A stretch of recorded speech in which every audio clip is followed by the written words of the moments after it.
Good evening. We're at 7 o'clock. I'll call to order this meeting of February 24th, Board of Selectmen, 2020. Please join me with the Pledge of Allegiance. I pledge allegiance to the flag of the United States of America and to the republic for which it stands, one nation, under God, indivisible, with liberty and justice for all.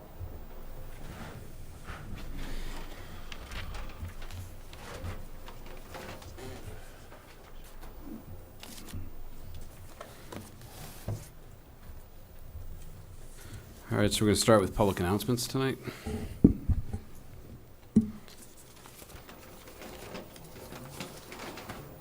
First one's on early voting. Is there anybody from the clerk's office? Do you want to read it, Pat? Okay. Okay, early voting has begun, began today, Monday, in the gym, and early voting will continue the rest of this week, Tuesday, Wednesday, Thursday, and Friday. On Tuesday, it will be from 8:30 a.m. to 7 p.m., Wednesday and Thursday from 8:30 a.m. to 4 p.m., and Friday from 8:30 a.m. to 1 p.m.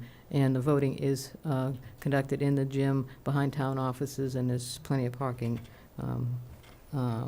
back behind the town offices. Okay, and that was for, Oh, and also the primary itself is next Tuesday, March 3rd. Polls will be open from 7 a.m. to 8 p.m. at your polling location. thank you. Next up, we have public service announcement that any applications for the Neshoba Valley Technical High School School Committee will be due by March 4th, 2020. And then our last one is we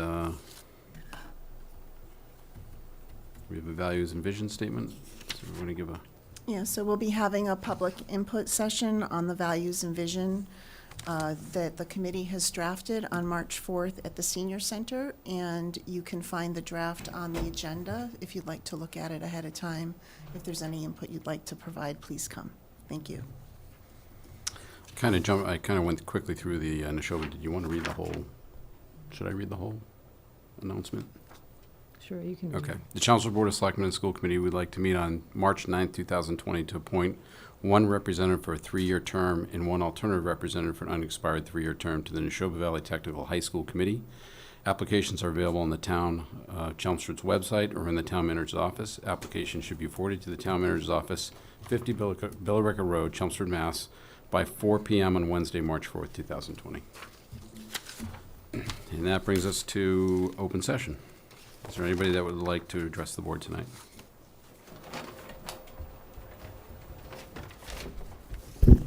Hi, Brian Latina, Precinct 4 Town Meeting Rep, and 15 Jesse Road is my address. I had a couple of items that I'd like to discuss with you briefly tonight.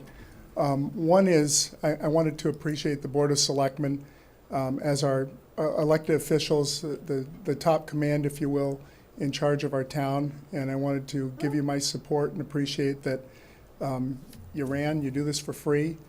I trust your opinion most of the time, and when I don't, I call you on it. I know there's been some discussions in town and some challenges, and I just wanted to tell you that thank you for being here for me and my family, and doing what you do for free and volunteers and putting the hours in. So thank you all for that.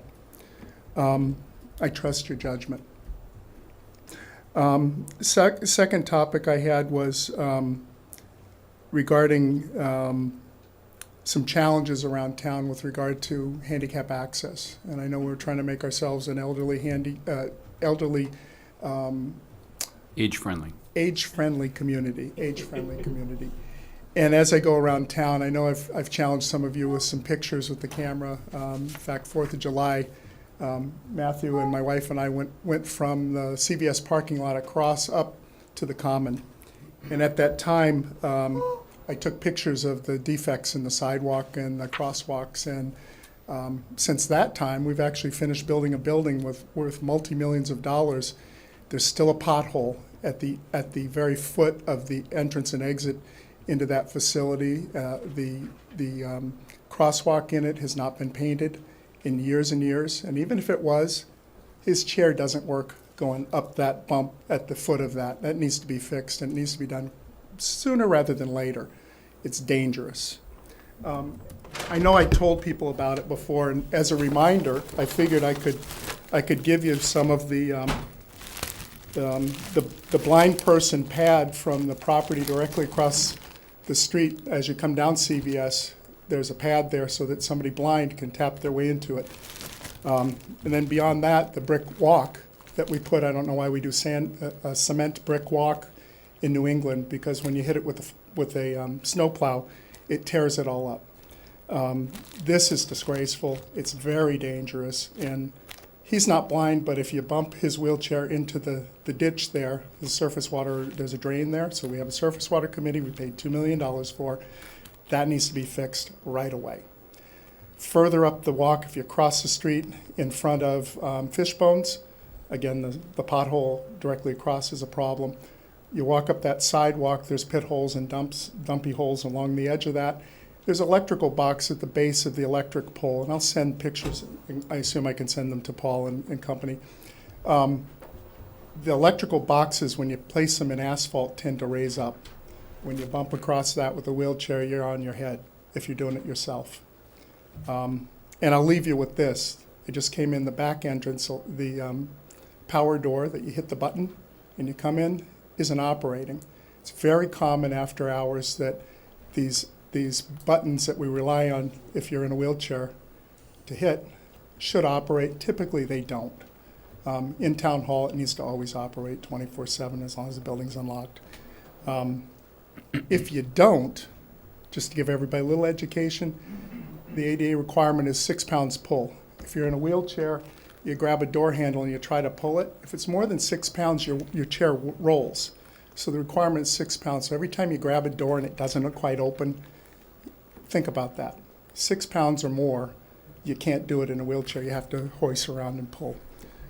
So as a reminder, I was going to give this to Mr. Cohen, and I have a sample of the bricks for each one of you in a bag. Just as a case in point, I've already told people, pictures help. I don't know who else to talk to about it, but I'll be a pest until it gets fixed. Okay, thank you.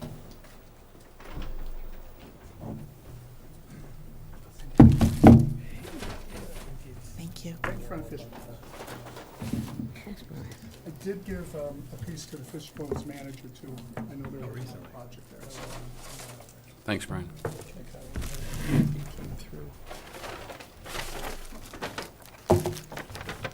thank you. Quite the gift.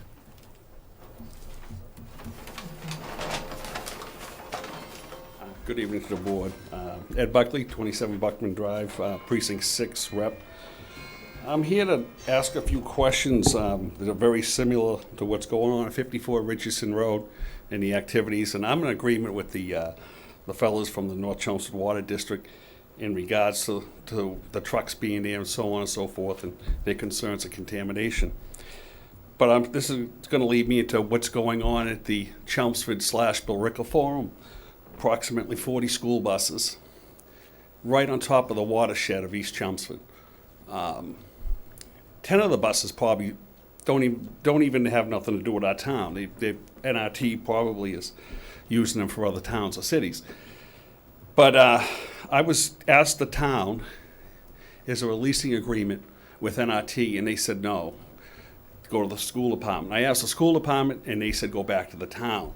So I just like to know, and they're fueling these buses right on the site. And I grew up in East Chelmsford, and 45 years or so ago, our water was contaminated by petroleum. We couldn't drink it for 2 years. If you look back in the records, it was contaminated. So I'd hate to see something like that happen to the residents of East Chelmsford. The 40 school buses belong right on top of the watershed. When that water comes up in the spring, those buses are in the water. Plus, there's parking concerns. If there's a tournament, it takes away parking spaces from the parents that have kids playing hockey.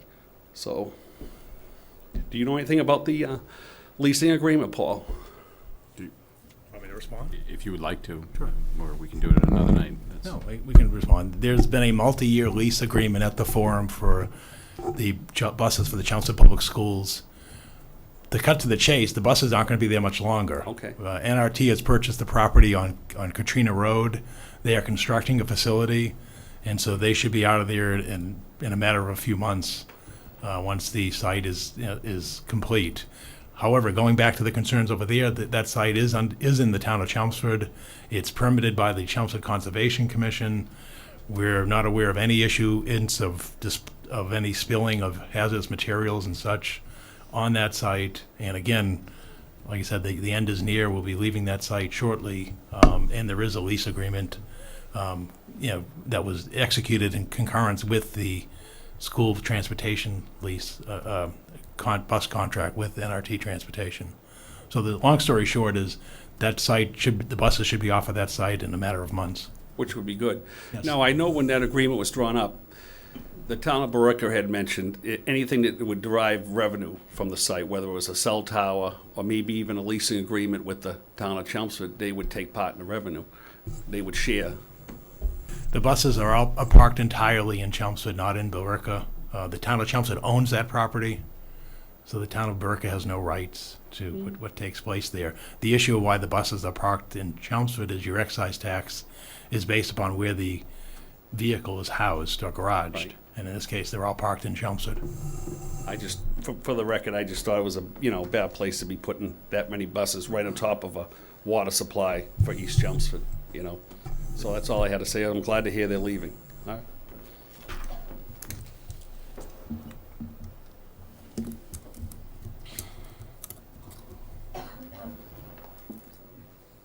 Still an open session? Yep, still an open session. Good evening, Sam Polton, 16 Berkeley Drive. I come as one of Chelmsford's representatives for Neshoba Tech, and just want to share something that occurred just 2 weeks ago at our budget meeting.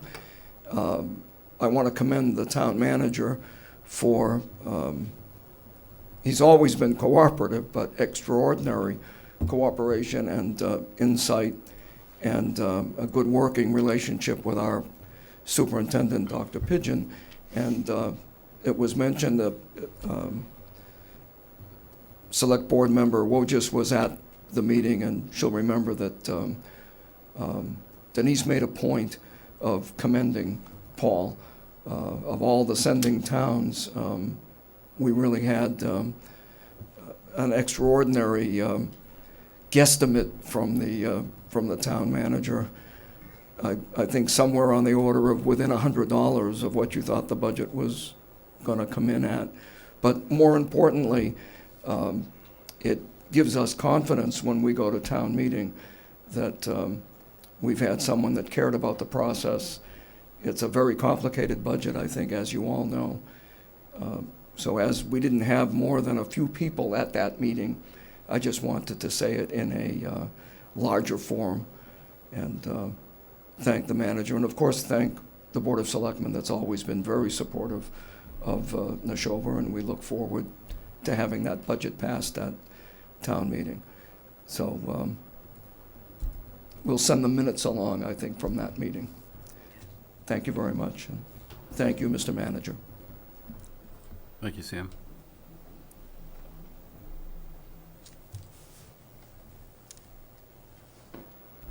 Hello, I'm Michael Cooney from 69 Stonegate Road, also a longtime board member there. Just want this board to know, as a longtime resident, nearly 30 years, I fully support all and any decisions this board is making currently and we need to make in the future. I do believe the town's at a critical time, and I appreciate all your hard work you're doing. I know that you make the right decisions for this town. Thank you for your time. Thank you.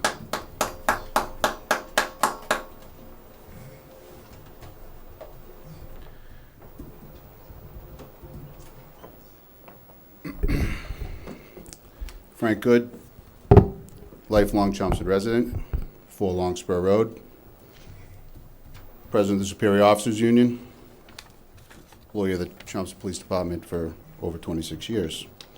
Unlike a few speakers 2 weeks ago, I'm a resident. I think we made a little bit of an error allowing non-residents to speak because I know in the past, Selectman Wojcik has urged you to make sure I give my address when I speak, but I yet, have never said that. we can play back, it's all on YouTube, we could, but Why with don't you that do being. that? You, go play it back on YouTube. I have never said that. There was a meeting All right, Frank, when you let's- insisted that I give my address. So, again, I think, whatever, that be the case, I just wanted to clarify that.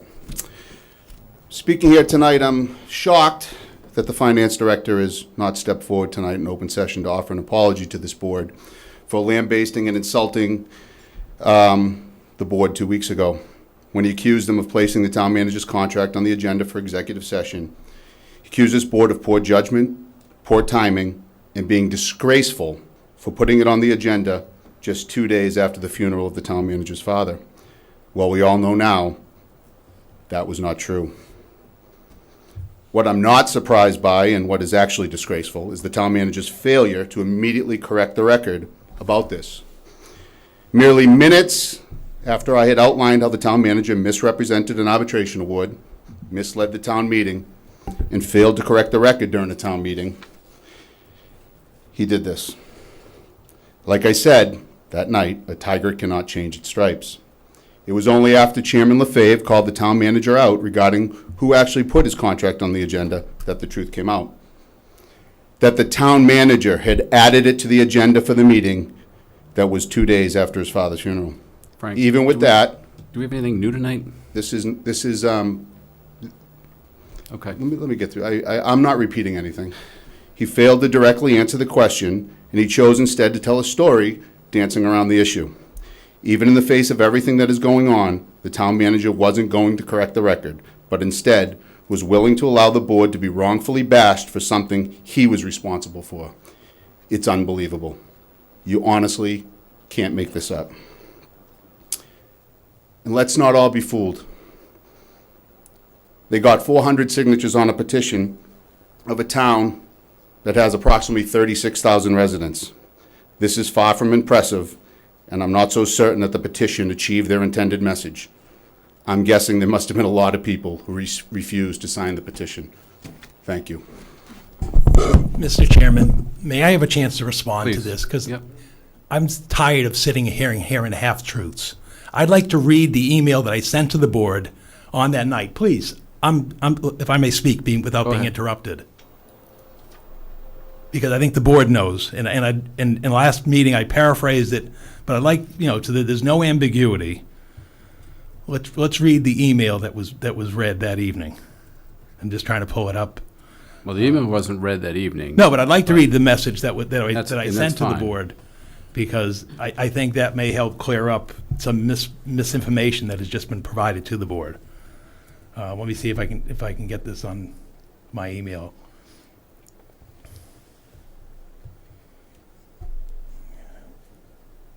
While Paul's doing that, I'm going to just go over the time frame. If you want to go into this, Paul, because No, I I'd just- like I to wanna just be read clear. the message, because I think what he's doing is distorting the message that was sent, and I'd like to read it. And again, I'm trying to find it in my sent box. But I'm going to sort of support Paul on the way the email reads, because the Monday night previous to that, Paul and I had a discussion about whether to put it on the agenda or not. I had asked not to put it on the agenda. Then it was that following Thursday night at 9:45 that this email went. I think it was Wednesday at 7. Wednesday at Does anybody have it in front? I'm trying to I find don't. it here. In the email, he asked that because of the fact that the labor attorney was going to be here, could we also add these two items?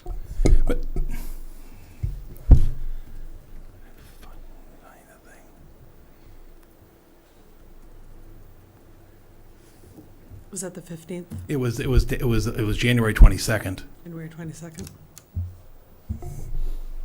Since we are in open session and I'm being But I accused- believe I still have the microphone, and I'd ask Yep. not to be interrupted, please. Go ahead. I don't know if anybody on the board can pull it up. For whatever reason, it's not pulling up on my iPad. Let me see if I can pull it up on my phone. Because I think if you hear the actual language of the message, it might clear some of the misinformation that perhaps is being suggested out there. What was the date, Paul? It was January 22nd.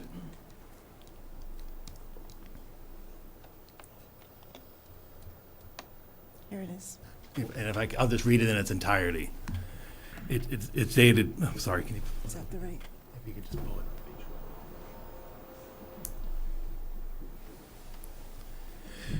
It's 8:39 PM. Board members and Christina Bruce is our administrative assistant. I suggest that the following items be added to the agenda for Monday night's Board of Selectmen meeting. Number one, under agenda item number 2, public service announcements, add the following: Board of Selectmen values and vision statements, public input session on January 29th, 2020 census complete count kickoff event on February 7th. Also, is there an upcoming rabies clinic that needs to be promoted? Under Article number 7, boards and presentations, Building Commissioner Sean Shanahan, add the following: concerns regarding the brightness of the Holiday Inn Express sign. Under item number 7, reports and presentation, add the following: DPW Director Gary Persichetti, handicap parking signs at town open space properties. Under number 8, town manager reports, add the following: DLTA grant application for additional funding for the planning board's master plan update and sand buckets for senior citizens. Under number 12, executive session, add the following: strategy with respect to negotiations with the town manager regarding a new employment agreement. Open parentheses, the town's labor council, Brian Mazer, will be present for a discussion with the board regarding last week's firefighters union arbitration session under the heading collective bargaining with the firefighters union. Therefore, he would be available to address any questions/concerns that the board may have regarding the town manager's employment agreement that expires on June 30th. I will provide a copy of the expiring employment agreement. Next bullet, add a new agenda item 13 to return to open session, which would read as follows: vote on a new employment agreement with the town manager. Thanks, Paul Cohen, town manager. And again, the key word is I suggest. But it was your suggestion. Right, but it was not placed on the agenda by me. I do not control or post the agenda. I totally agree with what you're saying. Thank you, I Mr. did not review that agenda until it was already published. Right, but the idea that the suggestion that I hijack the agenda and I place something on there is not true, because it is not my agenda. I merely suggest to the board every meeting, suggested items to the board. That goes out to you a day before the meeting, and then it's approved and sent out the next day. It's not, I don't own the final document. All I can do is suggest. Right. I just want to make that clear to the community, because I think what you heard earlier this evening was not that same message. Well, I was accused of distorting the truth. Far from it. I just have a question. I mean, if we're going to have some questions here, This is an open debate. who's responsible for the agenda? The Board of Selectmen. Yes. So, the chairman. So if he makes a suggestion and you don't see it, how does it get approved to be on the agenda? If it wasn't approved, I mean, that was the message you sent, and I'm just saying, I don't want to be accused of distorting the truth. What I heard that night, All right. what his, so so we're gonna- I'm just curious, like, he wants to accuse me of distorting the truth. I haven't distorted any truth. I mean, Ultimately, he talks about approval of an agenda, approving an agenda. You said you never saw it, but yet his items all right. were put on the agenda. We're gonna- I understand. made my point. I was not distorting the truth. Thank you. Do you want to? Well, I certainly wasn't at work that day. Nope, So I you didn't weren't. approve the agenda. So No. let's make that clear to the community. I did not approve any Board of But Selectmen I agenda. think, Paul, and the last thing I'll just say to that Unless we is, hear differently, the agenda that goes out as draft goes out as final, unless we're informed differently by Board of Selectmen. I think That's how right. it's done. I think the part that, for me personally, was upsetting is I didn't suggest it be put on the agenda. And it was not my intention to even talk about that topic, because you and I discussed it previously. So you, in defense, you did suggest it, Right. so it wasn't, And the reason I suggested it was because Labor Council was going to be present out at the board that evening. and that's fine, but understanding where your father just passed away, I wasn't even gonna go there. Right. So, that's just how it unfolded. Right. It probably, if we could go back and do it over again, we would. Hindsight's always 20/20. But that's how it unfolded. I just didn't want it to seem like, it was our intention to, 4 days after a funeral of your father, we were bringing you in to talk about your contract. So, anyways, is there anybody else that would like to address open session? Yep. Hello, my name is Jerry Hall, 34 Lovett Lane, and on a happier note, I'd like to thank the board, in particular Mike McCall, for their help in getting the data on the air quality at the 2 asphalt plants. Mike has made one study available to me. Unfortunately, he's had to file Freedom of Information Acts to get data from the state or the feds. So much for professional courtesy. Mike, it wasn't just a simple phone call, so I thank you again. It hasn't been fun trying to get that. It'd be interesting to see if we ever do. The other thing I'd like to do is compliment the board on their decision to take executive session tomorrow. When you're fresh, you're awake, and you can make a good decision. I do not like the marathon negotiating sessions, you know, the midnight madness. As my mother said, nothing good happens after midnight. You've seen the prescription bottles that tell you, you know, may cause drowsiness, do not drive, operate heavy machinery, or make an important decision 6 hours after taking this drug. I think you guys have done the right thing. Have a great sleep. Thanks for your help. Appreciate your listening. Thank you. Anybody else for open session? All right, with that, we'll move on to committee vacancies. Okay, we have the following vacancies on committees as of February 24th. There was one vacancy on the Arts and Technology Education Fund Committee, one vacancy on the Center Village Master Plan Implementation Committee, 2 vacancies on the Community Action Program Committee, 5 vacancies on the Council on Aging. They're all associate member positions. The Cultural Council can have up to 21 members. There are many vacancies on it. There's 1 vacancy on the Energy Conservation Committee, 4 vacancies on the Holiday Decorating Committee, 2 vacancies on the Middlesex Canal Commission, 1 vacancy on the Neshoba Valley Technical High School Committee for the alternate member position. The Parade Committee welcomes all applicants. Permanent Building Committee has one vacancy. Personnel Board has 1 vacancy. The Public Celebrations Committee has 5 vacancies. The Recycling Committee has 1 vacancy. The Skate Park Committee has 2 vacancies. And the Tree Committee has 1 vacancy. If you're interested in a position on any of these committees, you can fill out an application online on the town's website or at the town manager's office. All right, agenda item 5, we're on to licenses.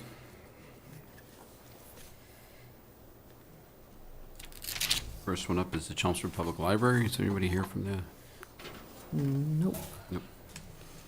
I'll make a motion that we approve a 1-day beer and wine license for the Chelmsford Public Library for February 25th from 7 to 9 p.m.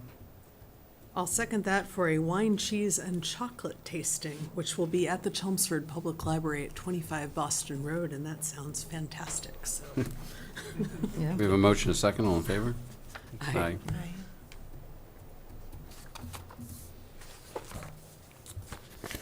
And we have a second one. And I don't see anybody here from Okay. St. For St. John. John's. Yeah, make a motion that we approve a 1-day beer and wine license to St. John the Evangelist Parish for Saturday, March 14th for a St. Patrick's dinner from 5 to 11 p.m. I'll second. A motion, a second, all in favor? Aye.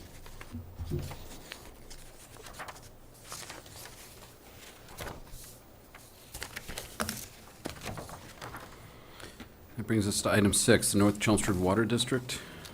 Request regarding activities at the town highway yard at 54 Richardson Road. Is there anybody from the North Chelmsford? Yep, sure.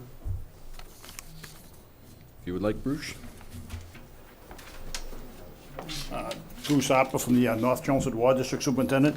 At the previous meeting on February 10th, the board asked me if I could submit a motion to the board, basically outlining the items that I brought in front of you back on, I think it was February 10th. So I'm just asking that the board take appropriate action, vote on this motion, and direct the town manager to do the following. Do you want me to read the 6 motions?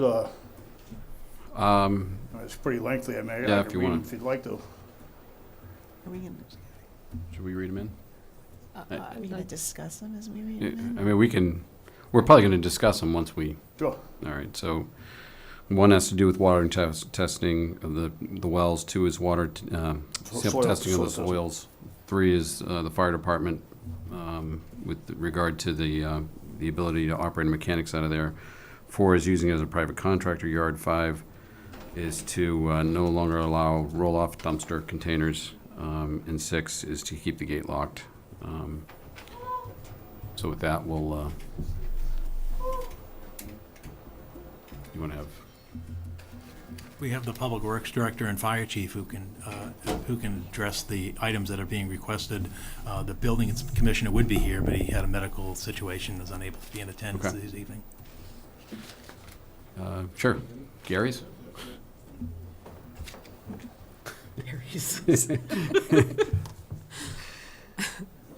I'd like to start by saying his final word here was that he applauds the Board of Selectmen or us, whatever, to consider and grant the motion, but basically the message is that I think that we're all here for one reason, that's to protect the water supply in Chelmsford. Right. And I think, we all have that basically as the common goal, right? So I just want to point that out so that as people are discussing it, I don't think anybody has lost that idea that they don't want to protect it. And it's very important.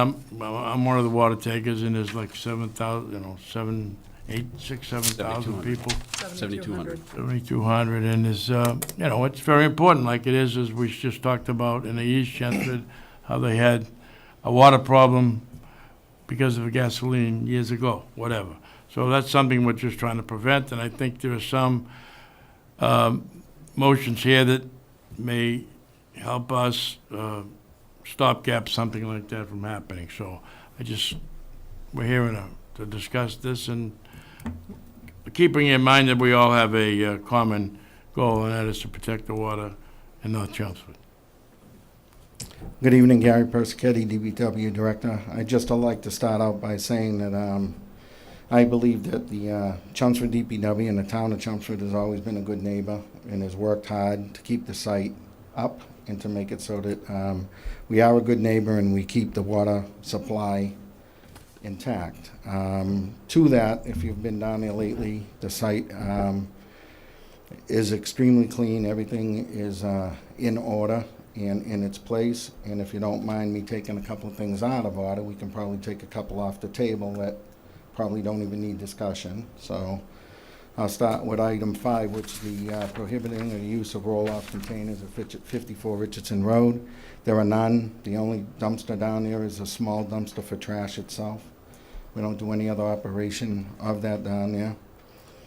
Item 6, instruct the town manager to keep the gate closed and locked. The gate is closed and locked.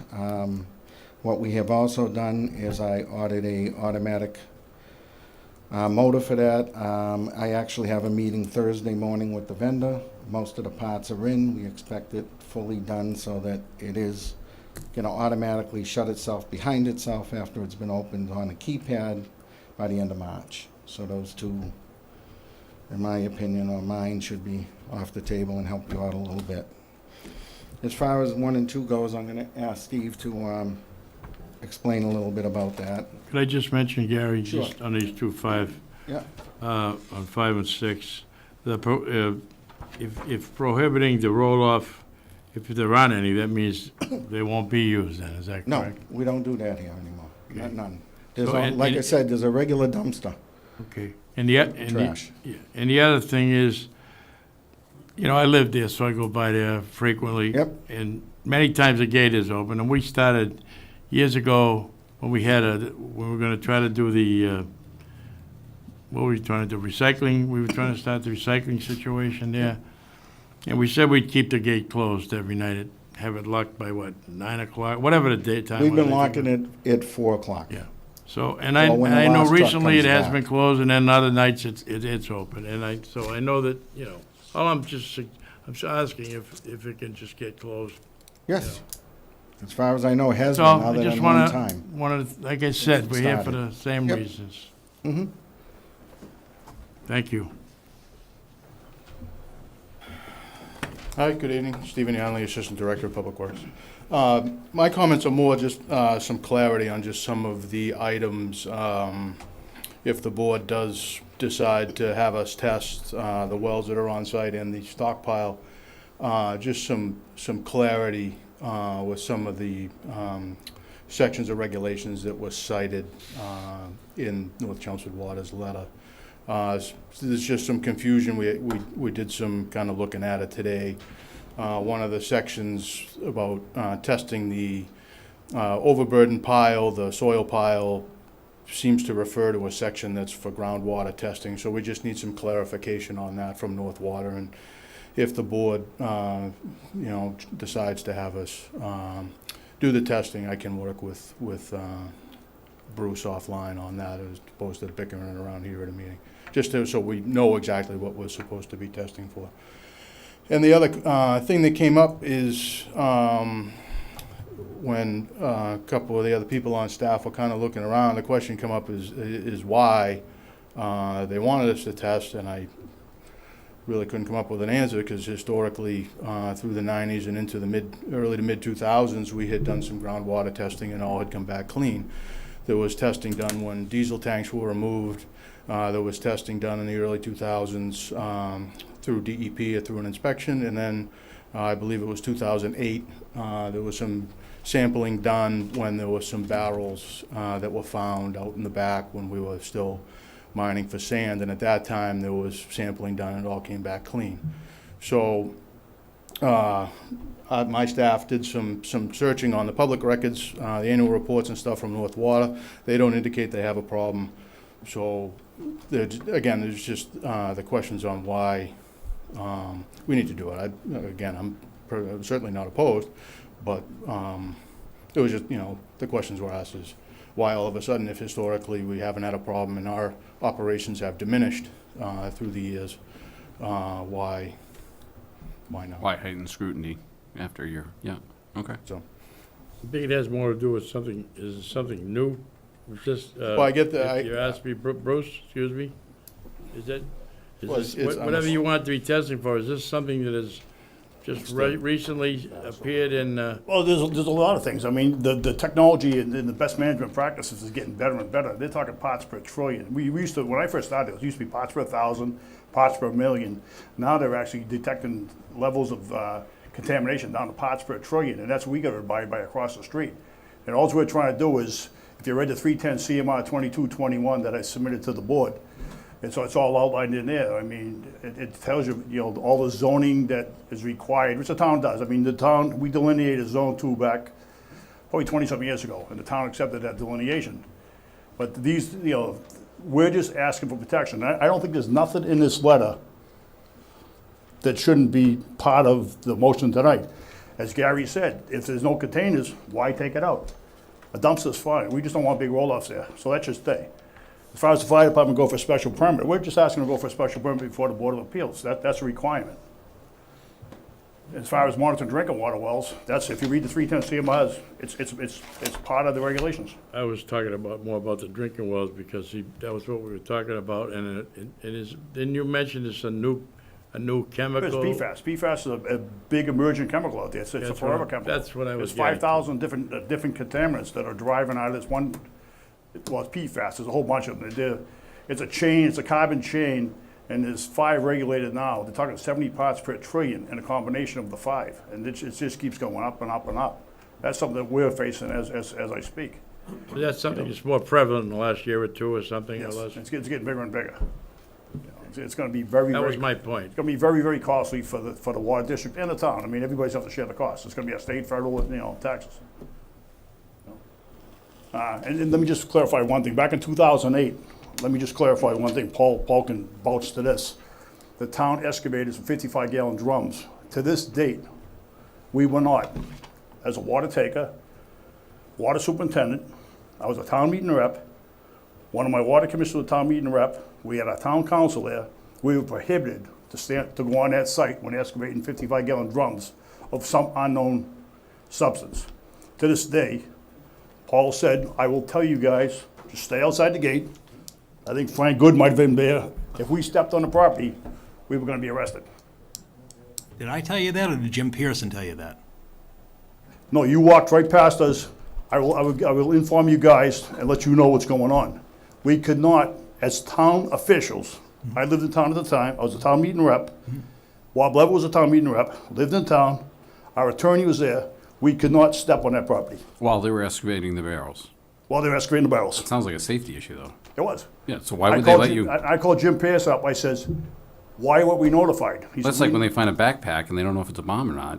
They're not gonna let you walk up to it we until they're notified the sure. appropriate authorities. What- We that's were what- told not to go on that site. I got pictures of it. I can show you pictures of the 3 cops, 3 cruisers Right. that were there. But then it was tested and three. came back clean. We don't know. No, that's a separate incident altogether. That is completely separate. We have never, ever got the results from the 55-gallon drums. Never. So that's what happened in 2008, and that's why we're here today. That's one of the reasons. I will follow up on the 55-gallon drum thing. Wasn't at that time, 10, 11 years ago, in the capacity I am now at the DPW. So, I mean, if you would like a copy, I will hand you a copy of the results. When the drums were found, DEP was notified, and they oversaw the removal and the testing thereafter through a DEP-approved laboratory. I mean, I can certainly provide Town Manager Cohen and North Chelmsford Water District with a copy of those reports and testing results. And it all came back clean. Yeah. Thank you. Good evening, members of the board, Mr. Town Manager, Assistant Town Manager, Vivian. I can admit I was caught a little flat-footed by this because I was never personally notified about this incident from the North Chelmsford Water Department. And I share a good working relationship with Bruce and his people. You know, back a number of years ago, I used to do the ice rescue training right off of his property. His people were fantastic to clear the area. I worked with them when they did their water treatment plant on Richardson Road. I worked with him again when he did the new administration building on Washington Street. We worked together recently when we had an issue with our microwave dish, and they helped us out, so thank you. But with that said, I do not agree with having us leave that location.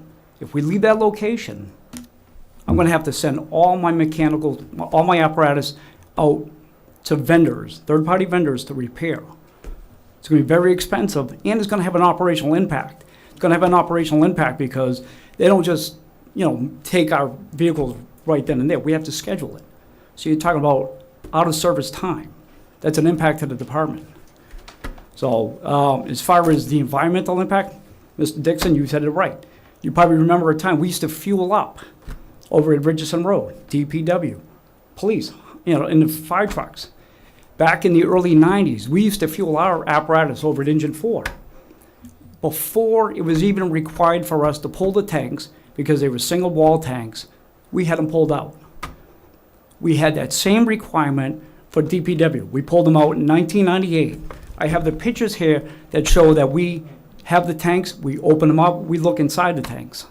We make sure they're clean. We're good stewards of not only our property, but also the town property. You know, and with that said, we'll be good stewards of this property. In July of 2006, they issued a letter to then Town Manager Bernie Lynch, I have the letter, that they were very upset about the conditions of the fuel tank. 7 months later, February of 2007, we had it pulled out. Nobody manages property more concerned about environmental impacts than the fire department. We have a good, strong working relationship with Mass DEP. So we don't turn a blind eye when these things come to our attention. So I would hope that you would take this under consideration, the operational impact, plus the financial impact if I have to leave Richardson Road. Thank you. Can I just address that, Ken? Sure. I think if you read item 3, we're not asking the fire department to leave the site. We're asking the fire department, we were never notified the fire department was going in there after the mechanics. The town promised they'd get the DPW mechanics moved over to Alpha Road, which they did. Then all of a sudden, the fire department showed up there. We were never notified the fire department was showing up there. And we're in a bother, we should be, with water supply. All we're asking for is all the fire department has to do, go before the Board of Appeals, file for a special permit, which I'm sure they're gonna get. We're not saying get out of there, we're just saying do the right thing, get a special permit, period. I mean, I have to pull permits. Gary knows, I mean, I pull permits all the time, Gary approves them. Can I ask You a know, that's all we're asking. How do you, so, Sure. are we talking about these now? Yeah, go Okay, ahead. so that specific one, the special permit, and number 4, which is the private contractor vehicles. Those were both identified by legal that they're covered under the previous ruling that went to the Superior Court. So. It's a new use, though. What I struggle with those is if they're covered by a ruling under the Superior Court, what authority do we have to overturn that? Because it's a non-conforming use. Does it make it right? Not No. according to I don't what think it the makes it council right. wrote It's, up. no, the attorney made it clear. They're there by right because it's non-conforming use. If they had to go there today, they'd have to go by special permit. All we're asking the fire department is go to the Board of Appeals, file for a permit, and I'm sure they'll get one. But he's not telling you the whole story, if I may interject. It's a town council and Sean Shanahan, our building commissioner, 2 previous meetings ago, informed you it's a continuation of a pre-existing non-conforming use. Sure, you can go and file for a Board of Appeals for a special permit, but as this board knows and the community knows, is if you go file for any special permit from the planning board or Board of Appeals, those things can be appealed. And they can be costly legally as well as perhaps prohibit the use of it while those appeals are pending, which can take several years. Mm-hmm. So that's sort of the downside risk of it. It's not just, just file for a permit, then you've got an allowed use. There's a legal process and an appeals process and a cost. That you open yourself up for. Exactly. And so Bruce, if I just take the first one, the special permit number 3, and this was from our meeting a couple meetings ago. This is from the letter provided to Sean Shanahan from Town Council. The current zoning enforcement request filed by the NCWD claims that the DPW is allowing the fire department to operate a motor vehicle repair facility without its having a special permit in violation of the zoning bylaws. And the comment made is the claim is identical to the previously adjudicated claim raised by the NCWD, which has already been unfavorably adjudicated against them. Accordingly, the NCWD may not raise this claim in a new zoning enforcement request. But there's a lapse. That's what I'm, this is. But there's a last. And then there's a similar We didn't appeal. We about told this number board 4. out of good faith. We could appeal this. We had till the 21st of this month, which it didn't work out because of the 24th is tonight. So our appeal process would pass. I mean, we could appeal that letter from the town council or from Sean Shanahan. We decided not to. We came to the board in good faith, came before you, gave certain conditions that we'll look forward to this board to, put a motion forward, and hopefully vote on it.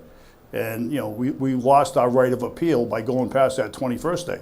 And we can come back and do it all over again if we have to. We'll just have our attorney drop another one. And then we're going to get denied and we're going to repeal it. And why do we want to go to court? We've already been that route before. You got the town council paying for the attorneys. You got the North Chelmsford Water District paying for the attorneys. It doesn't make any sense. All we're asking for is exactly what we're doing across the street. We're testing our monitoring wells. We're testing our soil. We pull permits for all we You do. haven't talked about the testing request yet. No, I know that. I'm just trying to, everything on that thing is, we have to abide by as a water district. We do everything on that I'm asking the town to do. I'm not asking the town to do anything that we don't do already. Can I bring up some, I'm kind of caught in the middle, and I feel, but I want to put it on the table. There's been times, and there's always been a little friction between the water department and the town, and I'm not saying it maybe started long before this administration, so I'm not blaming anybody. I'm just stating a fact. However, there's been times when the North Chelmsford Water Department, which I live in North Chelmsford, I've had family that was on that, were members of the department way back in the initial stages. I mean, there were some things done and the town needed help from the water department, and for example, the land, when we had some little problem with some boundaries, et cetera, we went to the meeting and in 1 minute it was taken care of. Nobody opposed anything, and it was boom, and then there was a trade-off about having access to a point or whatever. What I'm saying is I'd like to see the town working together with the water department, working with the town, and, I don't think anybody's going to appeal. If they're looking for a permit, I don't think who's going to appeal it other than, You guys aren't gonna appeal. No, we're just asking for a permit. But let me just clarify one thing, George, And if is it's not- we did work in conjunction with the town, that the town actually, at Viney Playground, they built the parking area on the Water District Well, property. that's what I just said. Half the basketball court was on the Water District property.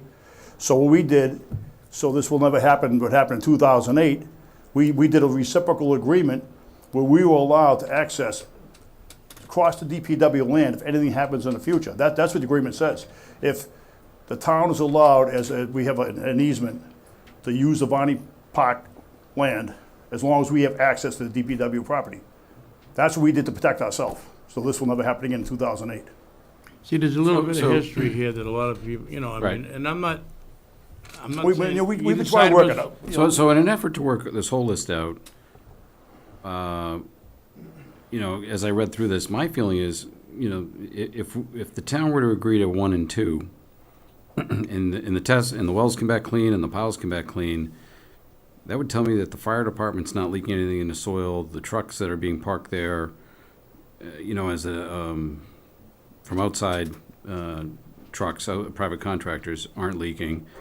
And then 5, they said they won't do the dumpsters anymore, and 6 are gonna lock the gate. So how about we do this in a 2-step process? We test the wells and test the pile. If it comes back clean, we leave 3 and 4 alone, and you agree to 5 and 6. The only concern we'd have is the last sentence of number 2, and I would ask the Public Works Director to explain the fact, because the last sentence of number 2 says the town will not create any further piles on 54 Richardson Road. And I think the question is, and this was the question I raised the last meeting, is a positive result doesn't determine causality. As we all know, the risks to the North Chelmsford Water District are not solely the DPW yard that's been there for 60 years without any evidence of contamination. As we discussed at the last meeting, you've got contamination from Route 3 going down there, you've got contamination from the Mass DPW salt yard over there, you've got Mahoney's next door, whatever runoff comes from their property, you have that other adjacent property to the site that we've done zoning enforcement for years for junk on that property. And so I think the concern is that if a pile comes on the site and is a positive test, and I think that's what Steve Yonley was speaking of earlier, that doesn't determine that the cause of that site, was the town of Chelmsford. As was noted, we've been there 60 years. The use of that site now is so limited and restricted that if something comes back, as you said, to levels now that are parts per billion, all of a sudden that's going to indicate to tree, and that's going to indicate that somehow the town's asphalt pile there is the source of contamination, where goodness knows how many millions of gallons of water run off of Route 3 and into that watershed area from the runoff from the vehicles and spills and accidents on Route 3. Never mention the other site. So again, but I think at some point, I think Gary Perschetti should explain to the board that there's a financial, in terms of cost of disposal as well as manpower, if the fact that we're not able to use that highway yard as a highway yard. You want to hear from Gary or Steve now regarding that?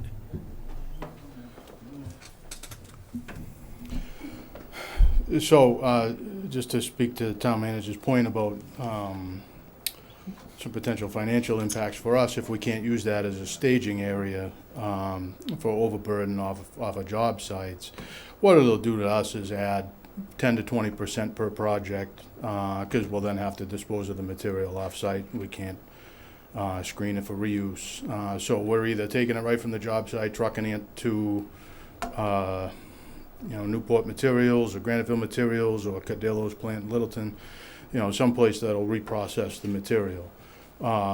Asphalt, typically we don't bring in a whole lot to Richardson Road. At times we do, don't get me wrong. Usually the plant's closed or the plant isn't taking it. By plant, I mean Aggregate Industries on Oak Street. They will take asphalt if it's clean and relatively free of gravel, because per DOT spec, they have to reuse so much old asphalt with a new asphalt. You're not bringing in new asphalt, you're bringing in No. old asphalt? Old asphalt. Just if we're peeling up a patch in the road, peeling up old sidewalk. Like I say, typically we try to do that in sections, so we bring that directly to the plant. But if they're not accepting any because they have their quota for the day, quota for the week, whatever it is, or they're closed if we're working late or a Saturday or something like that, we will temporarily hold that at Richardson, but we do tend to. Would it be possible that if you brought old asphalt in to drop on the site, you dropped it under a roofed area, that wouldn't be hit by rain and runoff, or is The that problem not? is there's no available roof-off area Construct that. at that point. Right, but that's what I'm asking, if you had just a, Yeah, I mean, like a covered bin type of thing. We have one at Alpha Road that the loom is in. So, yeah, if we constructed something similar, we could certainly. I'm just trying to figure a way to get some type of an agreement tonight on some of these issues from both sides, so they can move forward. So, I mean, like I said, it just add a little bit of time, because then we gotta truck the stuff out of town for processing. I mean, we can do some things internally so the pile doesn't, get as cumbersome as it is. We can stay on top of processing it a little better.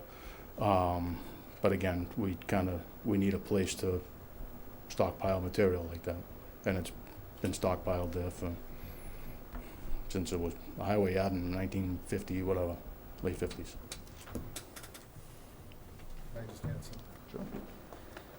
I just want to add that as I talked at the last meeting about the same topic, that we took the wood chips for the reason that we are going to start to diminish our pile. We're going to build the hill back, which we have to do because we don't mine sand anymore. So a good portion of that will be gone, during that. And we don't expect the pile to be that size, but we do need it, and we have to be able to man our operation out of there because we don't have any other property to do it on. And it is a site that's been allowed for 60 years, and it is a clean site, and we will continue to keep it that way. Thank you. So, my feelings on this, so there's regulations that require certain testing at certain times, right? So, obviously that testing should be done. As George said, we want to maintain clean water for North Chelmsford. I guess I'm also concerned about some of the things that Paul has raised about how this is worded and how the town might be responsible for any findings. So I guess I would be uncomfortable making or approving either of, any of these motions without some input, maybe from town council, is what the potential consequences would be if we did this. Paul, were there any issues on one? The issues on one, we don't mind doing water sampling. In fact, we'll do all the sampling. With the issues, particularly with number 2. Can I ask a question on one before we Sure. go to 2? So Bruce, could you clarify if the town tests one of the monitoring wells and it detects something, how do you verify where the source of that contamination is? Well, normally on the property, I'm not sure what's there now. Back in the day when Jim Pearson was there was probably like 4 or 5 monitoring wells along the frontage of the DPW on Richardson Road. And you'd analyze all 4 wells, and basically you'd find out, which is the highest wells, and you kind of just find out where they're at. If your contamination is, if you want to call them A, B, C, and D, the highest contamination is A, it's coming from that area. So you'd end up putting more monitoring wells in different areas and try to find out where. But I guess to the point that was brought up earlier, how do you know if there's other potential sources of contamination in the area besides 54 Richardson Road? How do you know that the DPW yard is the source of the contamination? Do you start testing outward? Possibly. You got to start somewhere. You start.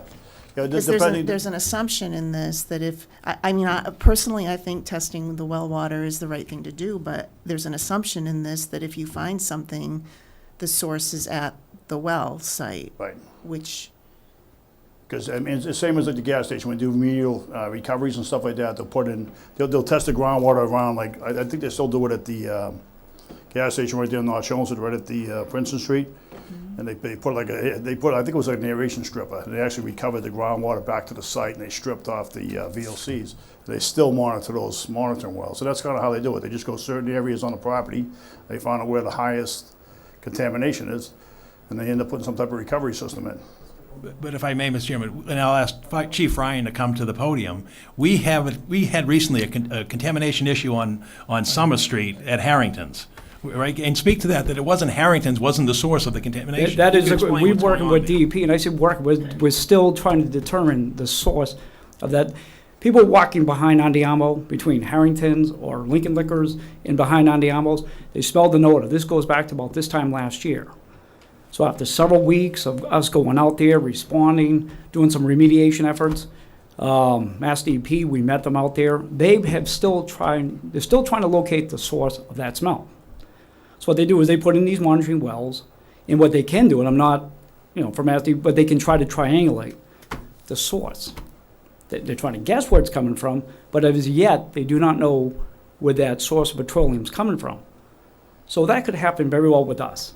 We can put the monitoring well in, you could get a hit, but, it doesn't necessarily mean it's coming from the land at 54 Richardson Road. As the town manager said, it could be coming from Westview, So- Route 3. If they were monitoring those wells and you got a hit, would you call it DEP? They're the ones that put it in. They're overseeing it. No, but if our wells up in 54 Richardson Road get a hit, would you call DEP? Yes. they have to- You're required yes, to. Yeah. And then they would come in and say, well, where's the He cause, and figures start it out. figuring out. They might try to triangulate, but they doesn't mean it's from that source. But They I- might have to put more Right. and more and build out from there. But I think the end run is that if they start registering anything at 54 Richardson Road, it puts the water department on alert that it might be coming their way next Sure. and protect the water, Just and that. which is all we're trying to do, is It's just. going to put protect us the all water. on notice. Right. Right. I see what it is. I don't think anybody's looking to put a blame on It's just a anybody. concern is that language in They just want paragraph. to make sure that if it's there, they want to be able to take it and knock it down before that it is It's gets just, it just, out of it's just, a line. right, it's standard procedure. We have, no one's objecting to testing the wells. So can we agree one is okay? No, but the issue with the end of this last sentence on one says, the town will work with their engineers and the town of Chelmsford consulting engineers to address appropriate remediation measures. That implies the town's gonna undertake remediation measures. Right, so this So is my that's the question. concern with the language of one, Right. because that assumes causality. So under normal functioning circumstances, if we detect something at a monitoring well, we call the EPA, and they go and they dig it more monitoring wells to try and discover the source. And once they discover the source, then it is on the EPA to figure out where it comes from and deal with it. So if it is a private Exactly.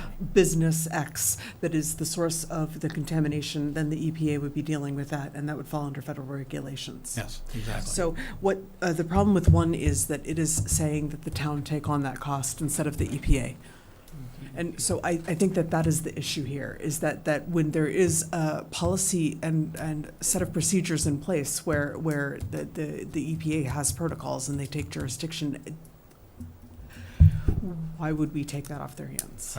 Is that what's going on? Right, so I think what I we're think suggesting we is can. we'll test the wells, we'll test the piles. Right. We're just concerned by the language in both those paragraphs that indicate a causality and then a financial and liability to the town, which may not, the town may not be the source of that. So we can go back and you can have Paul rewrite this, but if at the end of those sentences, where you say, water standards in the town of Chelmsford and North Chelmsford Water District will alert the DEP. Well, we legally have to do that. Right. So we can just simply do the testing on the water, on the wells and the piles. We'll do that. We'll- And alert the DEP. We Well, have if you to. get a hit, you have to notify. No, I understand what you're Right, saying. so they will we'll come do that. out, but they will make the determination who's responsible.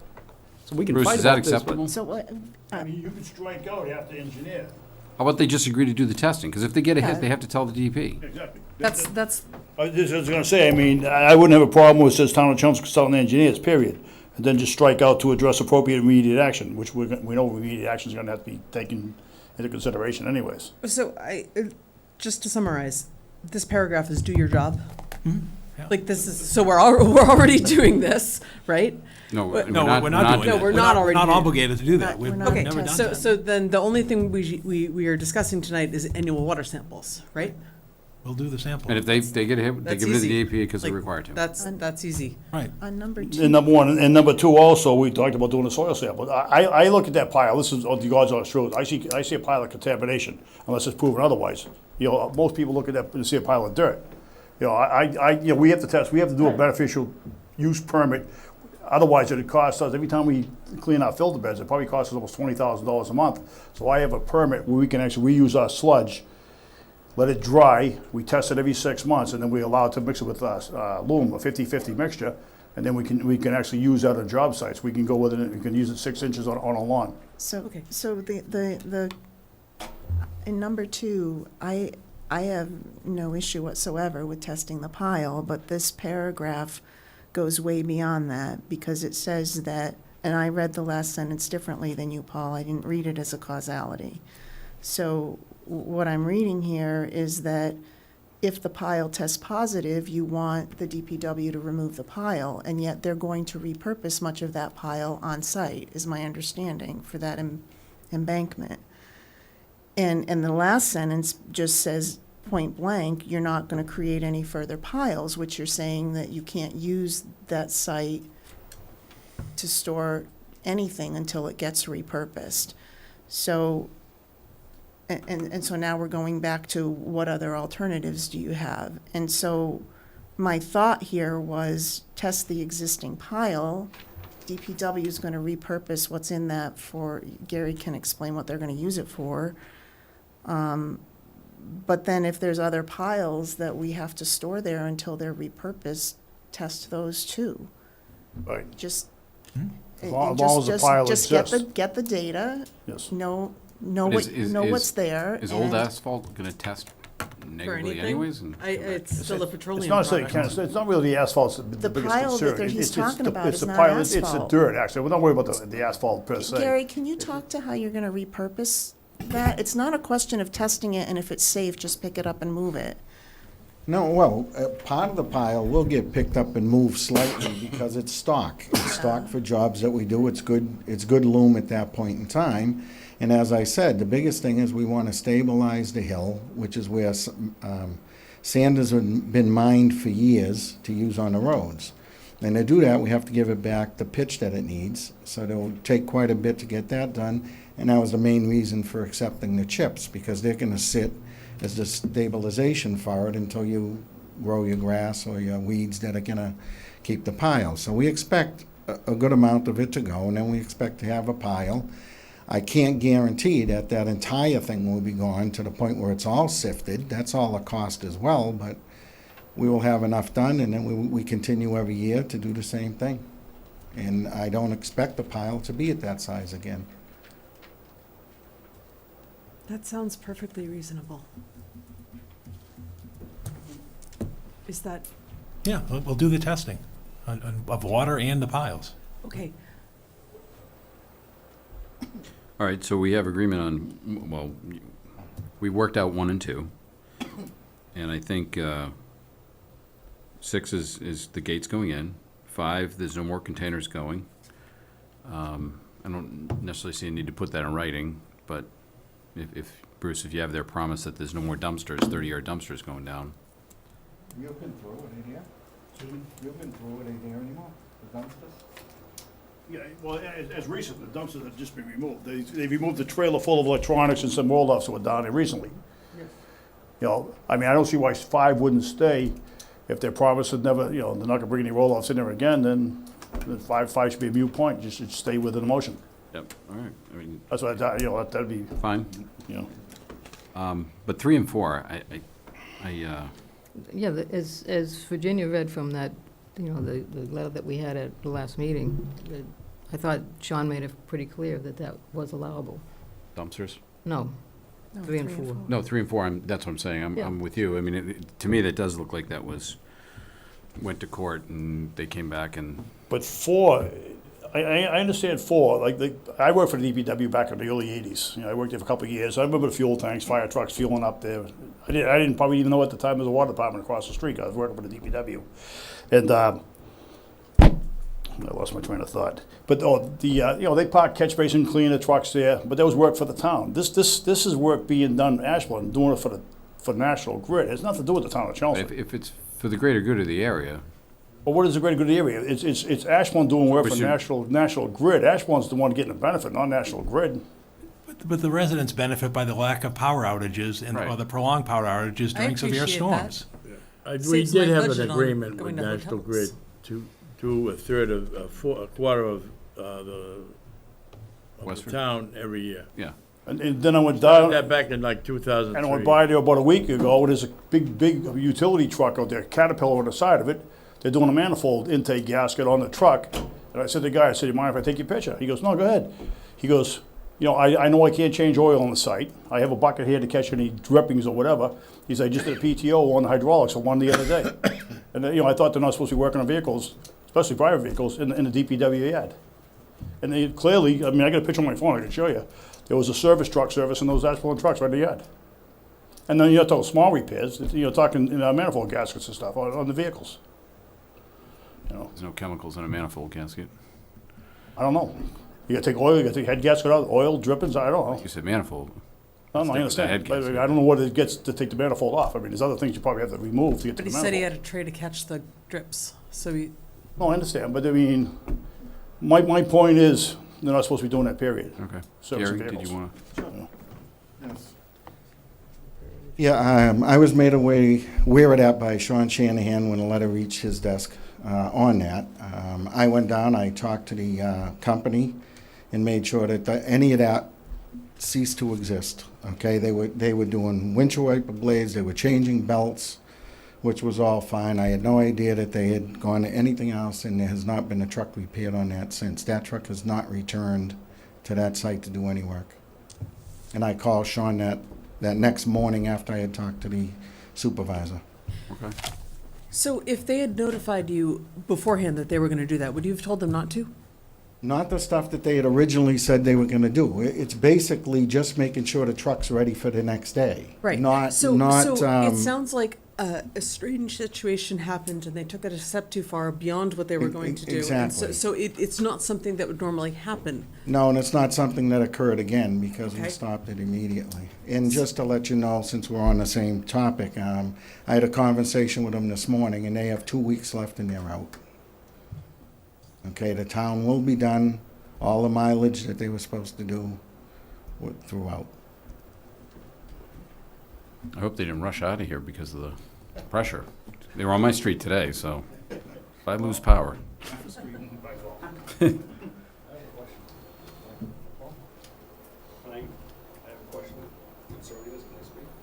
Yep. Ed Buckley, 27 Buckman Drive. Let's do a what-if scenario. What if this comes back contaminated and they want it cleaned up? The liability would lie with the town. Chemical specific, maybe they'll look into things, but what would the future use be for the property? Where would the DPW go? Where would the fire department go if that had to be cleaned up? Well, you're assuming the For future use. liability originated on 54? I would have to say, if it's been there for 50, 60 We years. know the site's clean. It's been tested. Okay, okay. So the question is something pulling, our fear is that the groundwater underneath is pulling something onto the property From underneath. someplace else. From someplace else. Right, and that happens all the time. Okay. And DEP would come in and try to guess where they came from Okay. and would give And cleanup that's what you're measures. talking about. There's a procedure Right. for figuring out where They've that been doing comes this a from long and time. forgetting. This isn't like all new. Oh, no, I'm sure. All right, thanks. So what I understood was we're learning about contaminants. So as we learn about contaminants, we go back and we test and we're like, oh, well, there was stuff in the water that we didn't know about because we didn't have the testing mechanism. So I feel like you can't plan for all of that because you don't know what you're going to end up finding in, 20, 30, 40, 50 years. So I feel like some of this is, it's great to prepare, but at what point are we just running in circles and driving ourselves crazy with the what ifs? It sounds like we are adhering to best practices, that we are adhering to norms and established protocols, and that we follow procedures, and we do not allow irregularities in maintenance on that land. And there have been some one-off incidents that are not continuing. So can we make a motion to test water and soil samples regularly? And it sounds like everything else is being, I would say, then you go on and prohibit dumpsters and lock the gate. yeah, and those are being taken care of. So can that be the motion? Well, I like your motion. I don't like your additions to it. Well, I gate, think. they said I it's going to think- get locked. Okay, so it's going to be taken care of. If we have, Gary, would those be just part of, do you have documented standard operating procedures for the yard? Yeah, So, I mean, so. So is this so just would part the- of those- would first the- of all, to would talk the- about standard operating procedures, there's a foreman on every job when Right. they go out, okay? So if they're digging, all right, these foremen didn't just start last week. They've been on this job a long time. If they're digging, they see a totally different color soil, okay? We don't even leave that site at that point. We have to find out why it looks different than the rest of the soil. And to point to that, there's two ways. There could be something that's been there a long time, and then we have to dispose of it right then and there on the scene. Or the other thing that happens sometimes, and thank God it's not often and not in Chelmsford as much as some other places, is, you know, a person changes their oil and dumps it down the drain. The only good news is hopefully it hasn't gone anywhere yet, but then it's hopefully self-contained to the thing. But so you have sometimes longer term and sometimes shorter term, but we don't just haul out. My question was free more on willies, Pat's so. comment about number 5 and number 6, Okay. prohibiting the use of roll-offs and Yes. containers, and instructing the town to keep the gate Yes. closed. Mhm. It seems like that would be much more effective as part of your standard operating procedures that Oh, yes. people live day in and day out. Yep. And that's the reason why we're going to an So electrified is gate, so that, is that going to be documented in well, the since procedures? the first meeting, two okay, items? we've been having the gate locked every night. I know personally of one day that there was a crew in on Saturday, and they did not lock it when they left. They got locked at 10 a.m. on Sunday. And to my personal knowledge, and I'm not going to argue with anyone if they saw it another time, since this procedure's been in place, that's the only time I know of. And we're, like I said, we're about a month away, maybe even sooner, with the weather the way it is, of having an electrified gate, which means you pull up, push a code in, you go in, and when you come out, it automatically shuts. So I don't really expect anything unless, you know, at some point, if the gate's wide open during a snowstorm and it's frozen in the snow, it will have to be, you know, dug out again. But other than that, I don't expect it. All right, so that's been put into part of your procedures at the DPW? Yes, and as I said, I'm meeting Thursday with the gate company that's actually putting the device on and getting it ready. And what about dumpsters? Yeah, what about? The only dumpster down there is there a, anything in your That's not the procedures that question. Is says, it in the is it in your operating procedures that the, or is it now a policy that there will no longer be dumpsters there? yeah, we can do that. I mean, I would only worry about if we were sorting the rock and stuff or something out of the pile. You may bring in a 30-yarder to fill and take right out, not to stay there. What Like if we the- don't what if- do we what don't if- do any more metal dumpster there. People would drop off or try to sneak and put in their TVs, their old propane tank. None of that. There's no procedures for that anymore at Richardson Road. Would it be None. palatable to you if you said prohibit roll-off containers to not rest on site more than 2 months? Yeah, even less than that. I'm not opposed to that. 1 month? Like, Yeah, what's yeah. your I mean, timeframe? I'm just saying that that would be the only time that I would think. Right, so how long would you need it there for a one-off like that? About a month? Yeah, probably a week even would work. We're just saying if we knew we were bringing in a pile that, say you have to break the concrete off of all the poles, you know, and all the stuff from a fence job. Okay, now you're gonna put the fence in a metal dumpster, that goes away, then we load the trucks back out and haul the concrete out. All right, so, That's what I'm So talking could we about. say except, so prohibit the use of roll-offs and containers, except as needed under normal? no, you would word it, not in Oh, Not why- to- why not to don't- exceed- Why don't we let Gary put it in his policies and Okay. procedures and As have he him bring needs that to us and see if Fair that enough. meets all the Is that fair? requirements, Sure. rather than Okay. doing it as a. Does that work, Because, Bruce? because I also, Yeah, I mean, Yeah. I would have a problem with dumpsters for the ABC piles. I mean, I never even thought of that. I mean, it's like common sense. Yeah.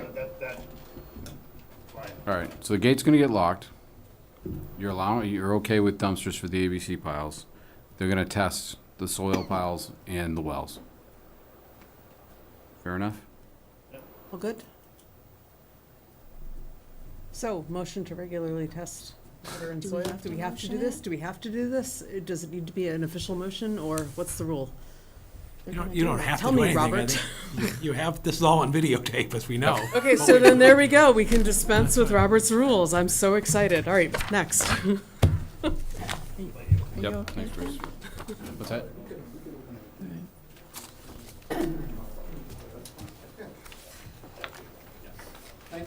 Thanks, Gary. Thank you. Thanks, Gary. Thanks, Steve.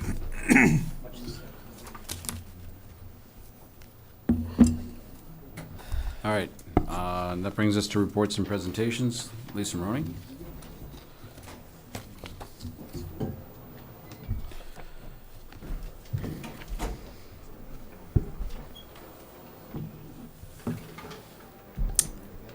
Good evening. My name is Lisa Maroney, Director of Business Development. I'm here to give you a recent progress update of the Business Amenity Incentive Grant.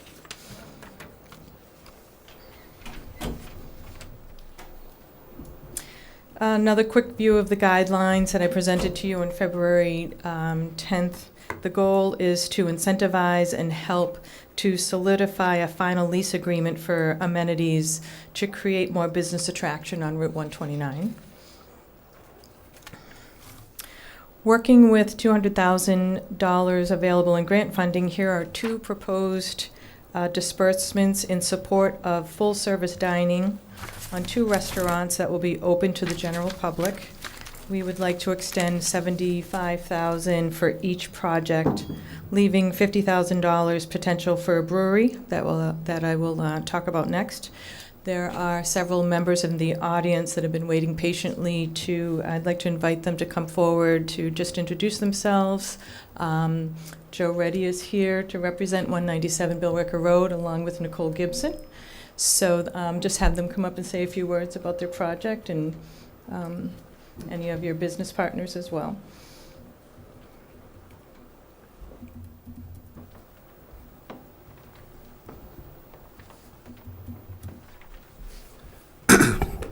Joe Reddy. I am a real estate broker with Reddy Real Estate. As everybody knows, I served on the Economic Development Commission back when we were pushing to make 129 a destination place for amenities. And I'm proud to say that Lisa Maroney has done a great job at incentivizing businesses to want to relocate to the area. This grant has been a great engine for that. And as a result, through the marketing of that property, Nicole Gibson and Long Tran have decided to purchase the property and put a restaurant on site. I'll allow her to talk a little bit about it. It's an exciting opportunity, and I think it'll be an exciting opportunity for the businesses in that area as it will service them and hopefully, help bring, more employees to the area. Thank you. Hi, my name is Nee Gibson. Along with all my partner here, so we have the opportunity to purchase the land on 197 Billricker Road. So our plan is to open one restaurant and one coffee. The restaurant is 7,500 square foot, is serving the lunch for the people who work around there for the industrial, and we do dine-in. We do the restaurant, and we do delivery, we do takeouts, and then at night we like to serve the community as well. We apply for the liquor license and all that. And then for the coffee shop in the second building, we serving the breakfast and coffee. And the whole project is estimated is $8 million. And that's. And when's the time frame for opening? We are planning to close. The closing day is planning on March 16. We could closing sooner than that. We done a lot of work regarding for the architect work for the restaurant is almost final on that. And then we're working with the Enterprise Bank right now for the mortgage. Okay. Fantastic. Congratulations. Thank you very much. What type of food is the restaurant going to serve? Oh, we do the Vietnamese food and the Japanese hot pot. Oh, great. Good. Wonderful. Thank you. Thank you. Good luck. Thank you so much. I just want to add one thing. If people want to see the building that they're going to be building, it was sent to the planning board. It's been through the entire planning board process, and they're going to be building the architecturals that were proposed. A very sleek building, lots of glass, very, very upscale. So I think it'll be great for the area, make things really, really sharp on that spot. All right? Thanks, Joe. Thanks, Joe. What is the projected opening date again, please? What is the projected opening time? Oh, I thought you said, No, they're gonna close in March, oh, they're so gonna then close they them. have to. That's rip what, it out. that's Right. sorry, that's what confused. We'll defer to Sean Shanahan on permitting. Sean,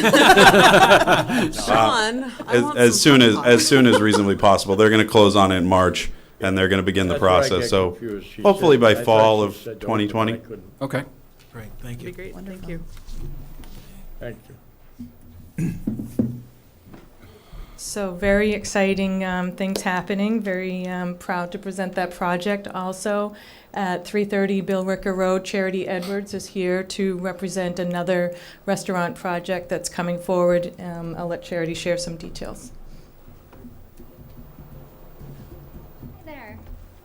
I'm Charity Edwards. I'm a real estate broker with Lair Realty Partners in Chelmsford, actually.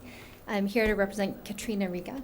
I am working as her tenant representative for 330 Boston Road. So we're not quite as big as 197, but Katrina has put together a business plan for a small kind of wine and cheese bar kind of idea. And someone likes wine and cheese. Her idea is actually something very unique that I hadn't seen before, at least in this area, which includes maybe some live music on the weekends. Her concept is that you kind of walk in the front door and you're greeted by a cooler with different kinds of cheeses.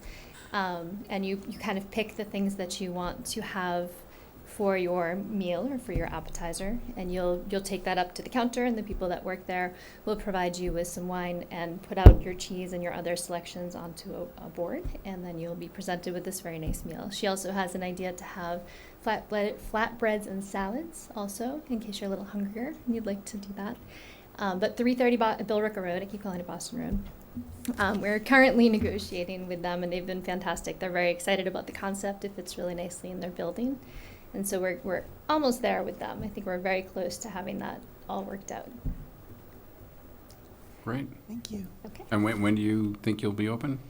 We're kind of at the mercy of the management at 330 Bill Ricker Road right now, but that's one of the details that we're working out. So Okay. it depends on the delivery of that space, which is also dependent on a larger restaurant next door.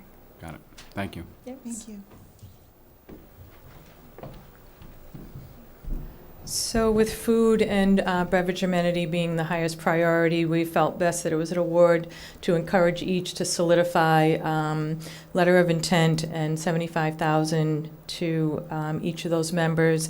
A reminder that the funding will actually be dispersed once we receive either a kitchen fit-out construction contract or kitchen equipment purchase. So it's really the funding that's investing into these sites for the longevity of a food or beverage amenity on 129.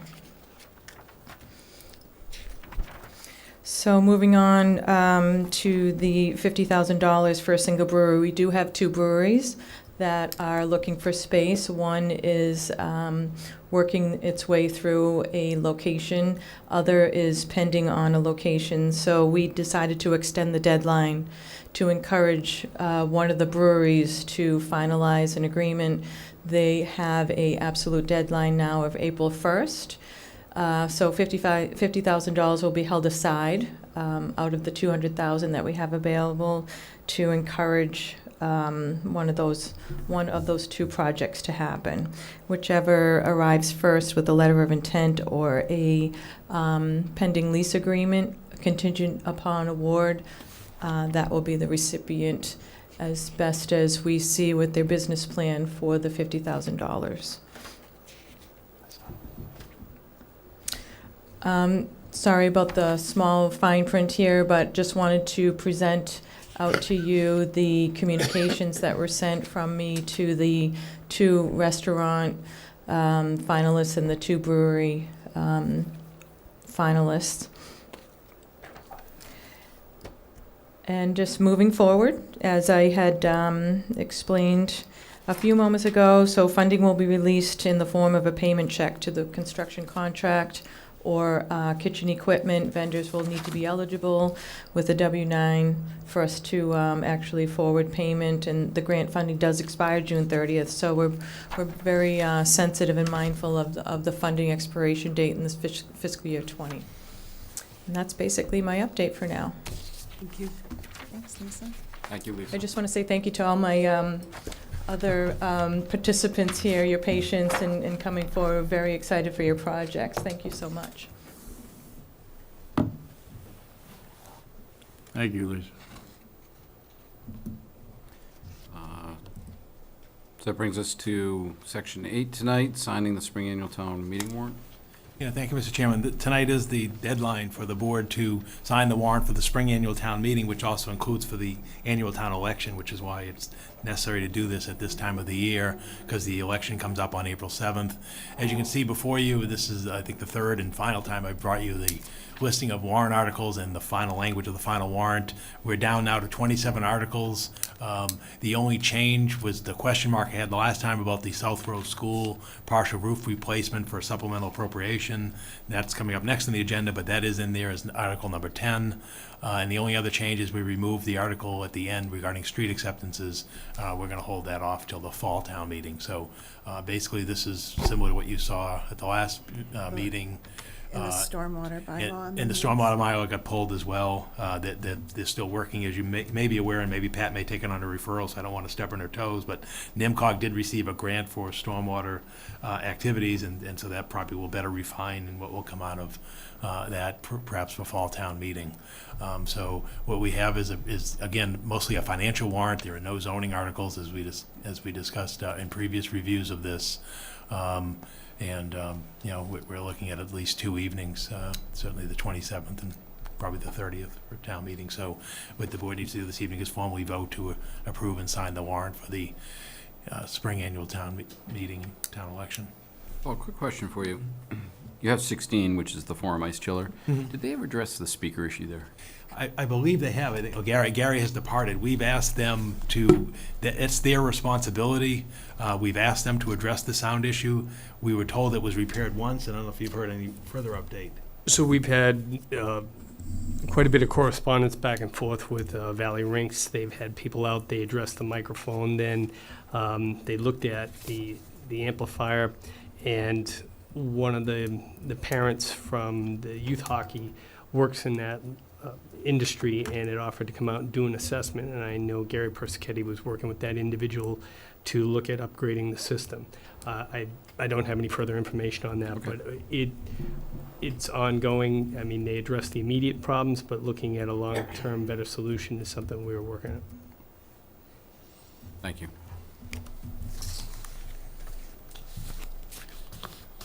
Okay, I'll make a motion that we sign and post the warrant for the annual town election to be held on April 7th, 2020, and the annual spring town meeting, which will begin on April 27th, 2020. That's my motion. Second. Motion is second. All in favor? Aye. Aye. Thank you, Mr. Chairman. We'll get that to the clerk's office and to the constable tomorrow. Get that posted. All right. Town manager reports. Yeah, just a few items this evening. The first one, is I just mentioned, is the South Road School project update. Since the date of our last meeting, we have received correspondence, and there was a meeting of the Massachusetts School Building Authority.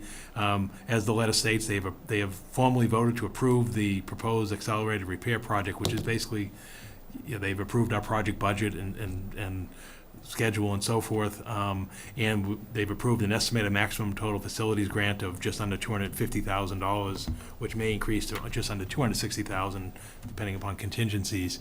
So we'll now move forward with this. What we do have to do, as I mentioned earlier with the warrant, we had budgeted $400,000 for this project. The grant is roughly 50%, based upon the overhead and processes and due diligence and process that the MSBA provides for this project. The project, we had 8 bidders, and I provided you, and it's in the packet. what we did is we bid, we think it's a very fortunate time. There were 8 bids that were received on the project. The low bid was from MDM. Lowest qualified bid was also the low bid, and then that was for $348,000. That's for their roofing work. It doesn't pertain to the architect or the clerk of the works and other overhead on the project. And then the high bid, you can see, went up to $553,000. But the 348 seemed within reason, where the second low bidder was 367.7. So the project consulting engineer, which again is selected by MSBA, has reviewed this, submitted to MSBA, they've approved this. So where we go from here is we'll do a formal notification of the bid award, and then return to town meeting for the supplemental appropriation of the roughly, it's like $112,000. Again, we're gonna get 50% of the project back. What we did is we really put this on our own accelerated schedule because we wanted to get the work done this summer. We also wanted to bid in a favorable climate, which is why you see this overlap between the bid award and the formal approval of by the MSBA. They were basically within days of each other, and so basically this has met what our objective is going to be, because what we're doing is we're saving a year of construction costs, because had we waited, we would have been out in a later time frame, and probably, based on the estimates of the architect, not just mine, the bids would have come in higher. So that's how we're going to proceed with this project at this time. So it's good news. The roof will be done.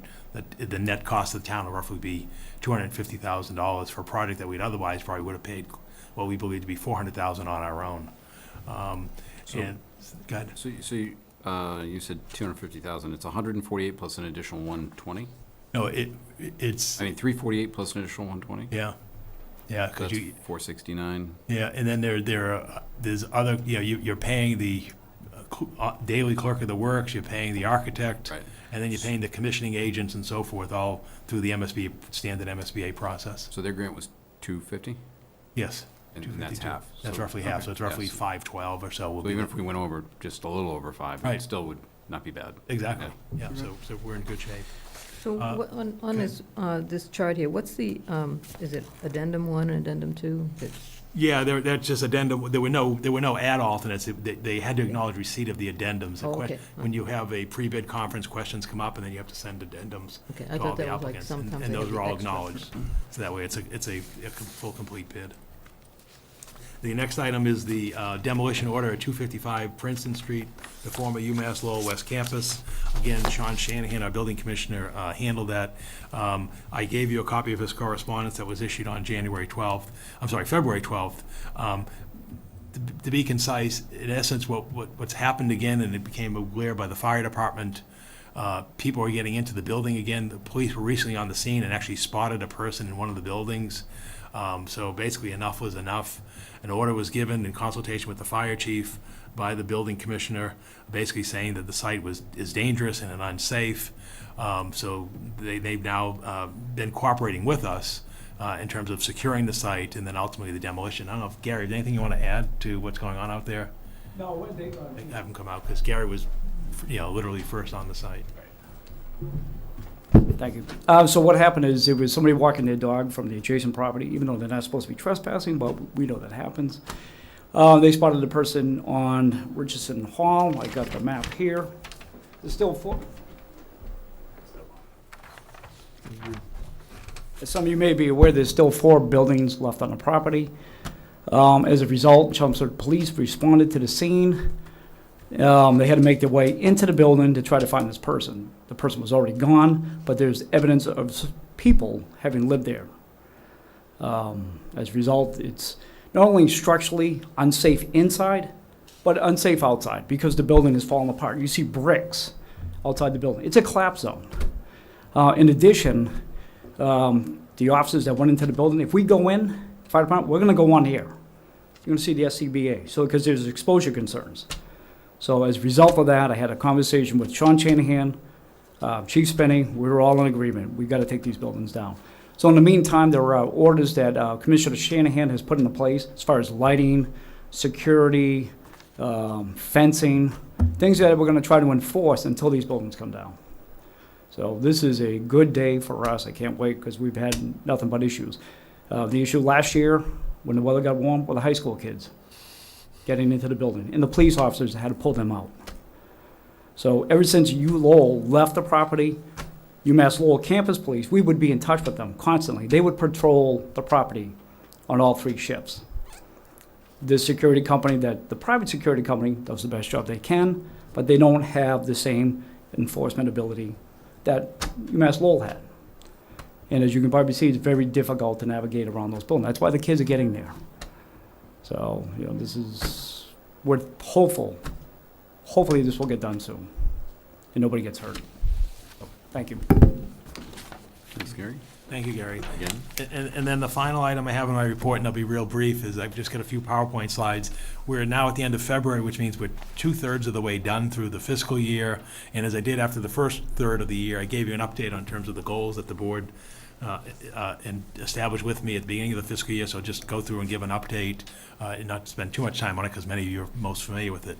The first item was the issue of joint goal, developing an overriding vision, values, and mission statement.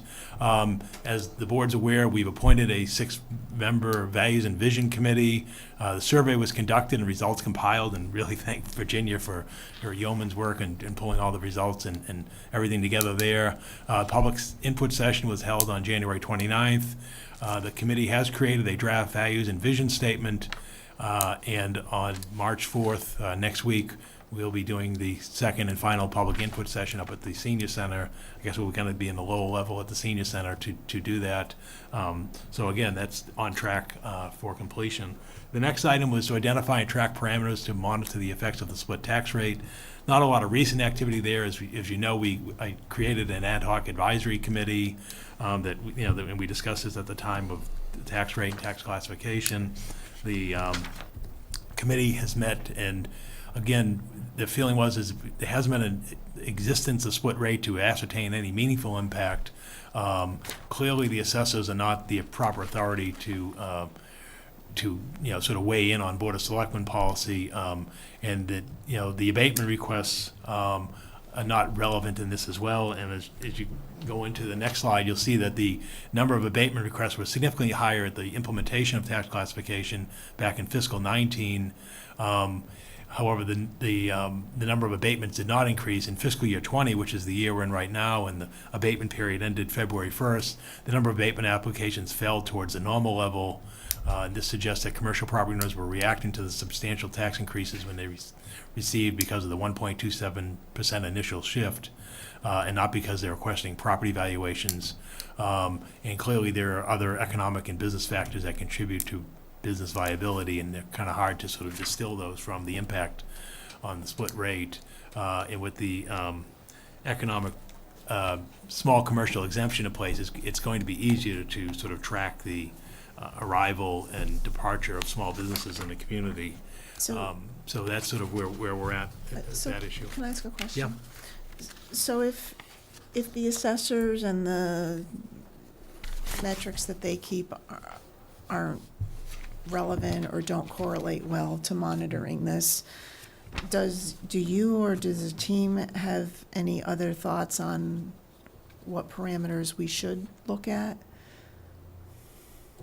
We've not through Lisa's efforts or economic development, or we've not come across a good metric. When we talk to business owners and property owners out there, the tax issue isn't the issue that's out there right now is access to talented employees, which is a major issue, as we know, everywhere in the metropolitan 495, 128 Boston area. Second one is location and lease rates. So we're not able to distill a metric in terms of the determination on the tax impact on that measure. So we're continuing to research. The tax rate isn't coming up as a priority for them. Yeah, but that's not the issue. That's valuable information. Right. So we're trying to figure out, we're trying to distill what the impact on the split is. Yeah. To try to get a metric in terms of what would be the ideal split, if any, and what that would be. We're not able to, and we've not come across any literature or much evidence from other communities in terms of what is that notion. I don't think the issue is whether it drives into town, or it pulls into town or drives out of town. My question was what it does to values over the longer term. That's all I care about, is what happens to values. Now, And so you're not going to know that until a couple of years, out. Right. but if they are doing the income method, when they send out their annual questionnaires to the building owners, and the building owners are putting down what they pull in for total income, total expenses, minus the income down with net expenses, and reporting those back to the assessor's office, and the assessor's office is plugging it in and doing their formula, there wouldn't be increase in abatements, because if the incomes were going down because of the higher taxes, that would show into the assessor's database. So it's more of a tracking. But I think there are some stats that you could start to track, but we haven't really talked about that, so. Then the next item is the issue regarding the fire department, the fire station combinations. This board received a report from Travis Miller, under the Criterion Associates business name, at your November 4th meeting. It examined the response from the fire department within the past 3 years.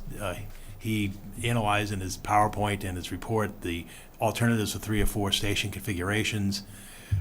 In any configuration, the North Fire Station remains, and he also determined that the only other viable town-owned location would have been Richardson Road, but there would not be any material change in response. So therefore, given that the North Fire Station will remain, and it's the oldest fire station in the community right now, I've tasked the Permanent Building Committee with examining a renovation and addition plan to the North Fire Station, and I expect that they're going to provide a presentation to you next month at your March meeting for a renovation and addition to the North Fire Station, in the immediate future. So this item and perhaps there's another item out there that we may be looking at a special town meeting warrant coming up, in the next 2 or 3 meetings, probably to fall at the end of the spring annual town meeting warrant.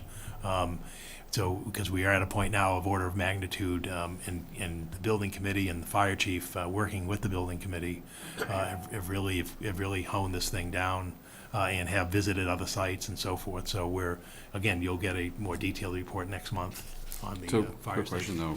Yeah. I understand you're targeting the north Yeah. first for renovation. But what is it, how does it, I guess when we stated the goal was fire station combinations, all you're telling us now is we're just gonna upgrade Station 2. What does that mean for the other ones? Means it's to be determined. There are plausible scenarios with 3 or 4 station and 5 station, obviously where we are today, for fire station configurations. The problem with the South Fire Station is there really is no expansion on site because of the footprint that it's on in South Chelmsford to expand and provide living quarters, for a full fire crew, ultimately probably being 4 people, which meets the 2 and 2 on OSHA and NFPA standard. So again, it remains to be determined whether it be a 3 or a 4 station ultimate configuration. But in the meantime, there'll be no change until there's a discussion and decision made by, with input from the Board of Selectmen with the fire chief, ultimately decided by town meeting in terms of a construction. But rather than doing nothing while that's going to take place, we know that North Fire Station remains on any scenario, and that, right now we'd have difficulty even at North if we had different gender of firefighters at that facility, and so therefore we're proceeding with a construction project, and that'll probably take a two-year window, and hopefully during that time the dialogue and discussion and planning can go to what would be ultimately what does the town want to do with station configuration, in terms of where those stations will be located and how many. But that's a community decision. It's not one that the fire chief can make unilaterally. It's not one that I can make unilaterally. It's ultimately with the selectmen as the executive board of the town, and town meeting as the funding authority of the town in terms of how we wish to proceed. The next goal item was pertaining to the egress from Vinyl Square onto Watton Street. Again, we reported back to you 4 months ago that the property owner at 20 to 22 Watton Street is not interested in providing any kind of an easement or to sell a portion of the property for use for the town to access from the privately owned adjacent property on Watton Street that's behind the municipal lot. the assessment on that property is $362,100. We're still working with the Vinyl Square Committee to see if there's a viable solution to this issue.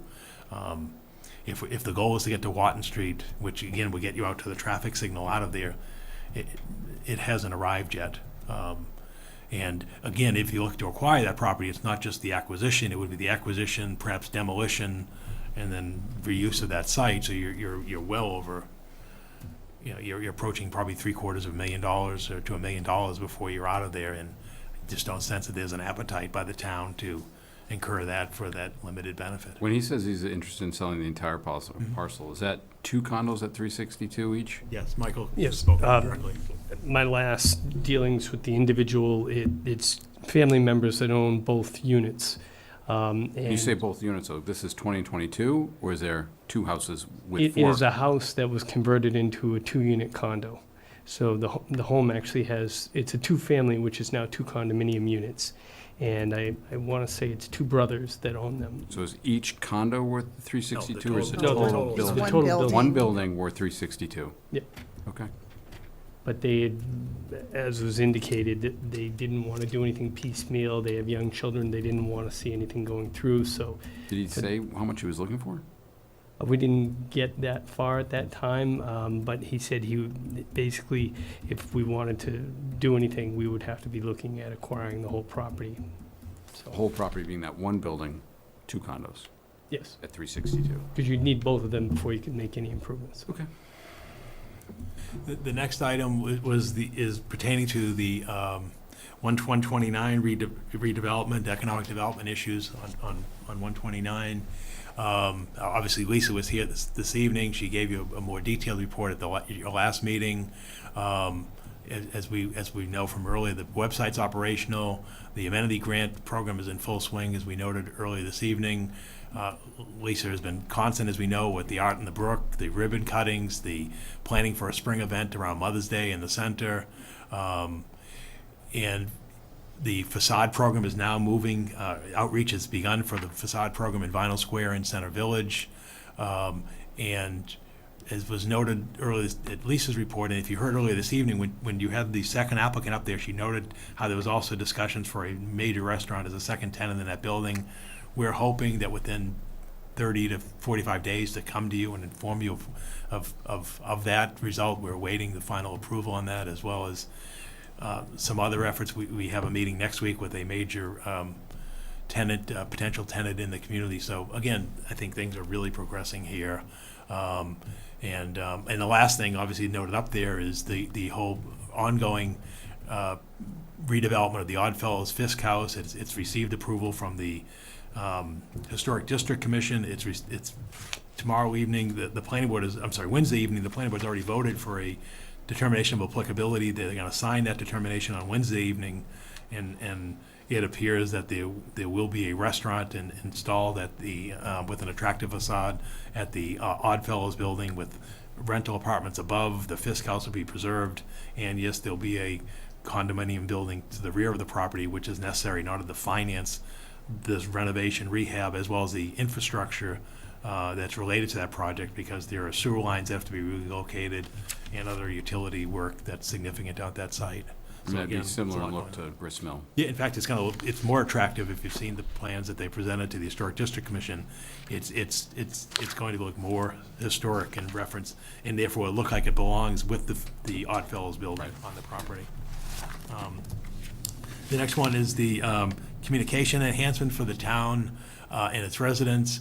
We had an ad hoc committee working on the town's website, as I reported to you the earlier report. The new website is 95% completed in terms of form. I guess we're in a soft opening, to be polite at this point. Surprise opening, a surprise launch of the website, but it is there. We're now sort of continuing to tweak the website.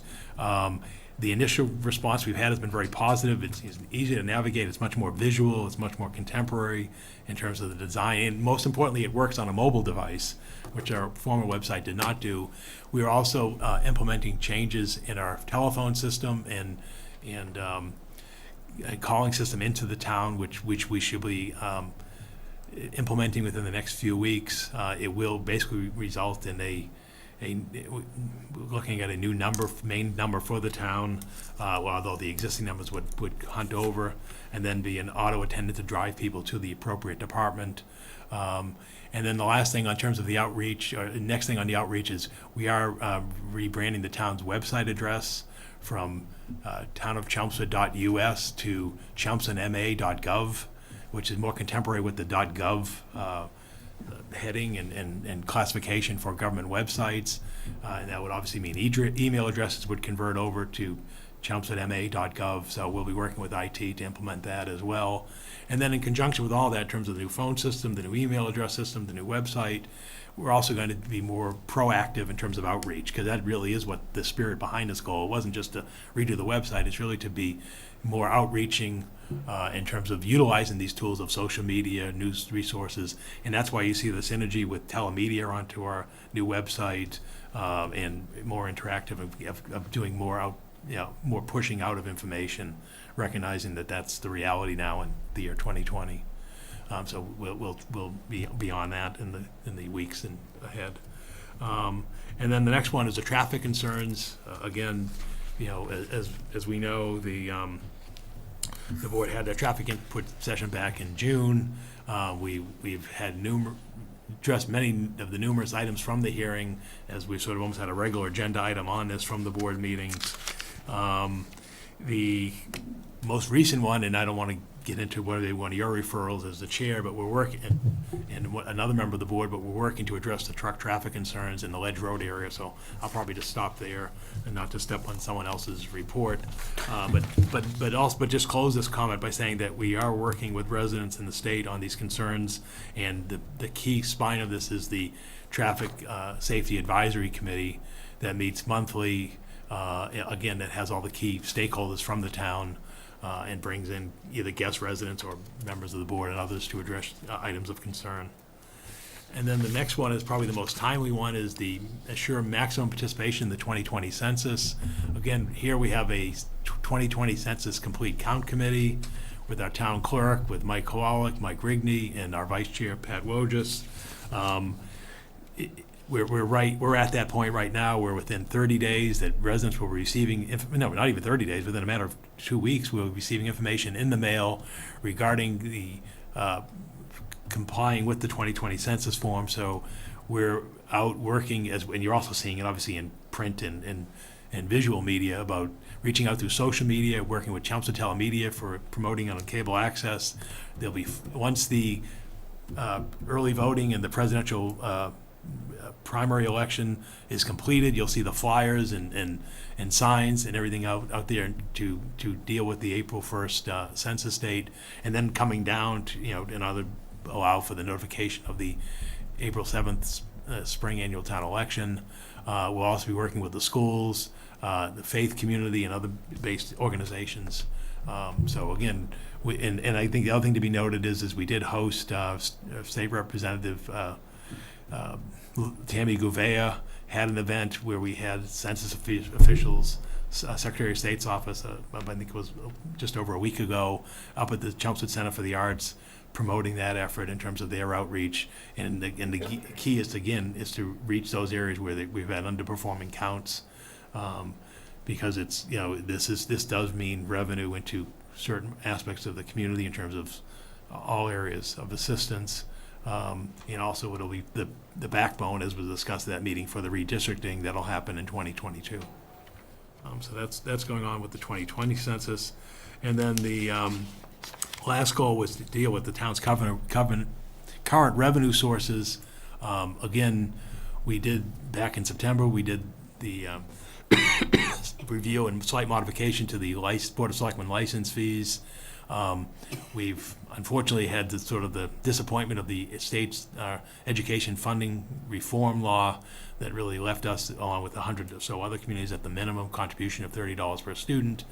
And then, obviously, as noted earlier this evening, we secured $100,000 for business development grants in the state's fiscal year 20 operating budget, and then an additional $100,000 in the state's fiscal year 19 supplemental budget. So again, that's sort of where we are at goals at the 2/3 poll at this point. So thank you, Mr. Chairman. I do have a couple appointments for you this evening for the CCA Advisory Committee. Sean Carnathan for a one-year term ending June 30th, 2020. For the Council on Aging, Jan Monsi for a 3-year term ending June 30th, 2022. She's currently an associate member. And for the Commission on Disabilities, you're very familiar with Joanne Stanway. She would be appointed for an unexpired 3-year term ending June 30th, 2021. And I know we heard some concerns earlier this evening about handicap parking and access, and I don't doubt that all of us know that putting Joanne on the commission will help that area. So, and obviously the assistance that her husband Phil provides for her. So again, I respectfully ask for the board's confirmation of those appointments this evening. Make a Yeah. motion. Oh, I was just going to say, it was at the meeting last week when they went over, Phil and Joanne were there, and one of the comments that was made, about the handicap signs is on Crooked Springs. There's only 4 spots and 2 signs went up. Now there's not enough spots. So the Commission on Disability said, well, can you take one down? I said, I'm not going back to the DPW and ask me to take a sign down. But yeah, it should be good now having Joanne on that committee. Make a motion that we approve the town manager's committee appointments as presented. Second. We have a motion and a second. All in favor? Aye. Thank you. Okay. Meeting minutes? Okay, I make a motion that we approve the December 9th, 2019 tri-board meeting minutes as presented. Second. I wasn't there. I'm going to abstain, Vivian. 2 abstains. Okay, we have a motion and a second. All in favor?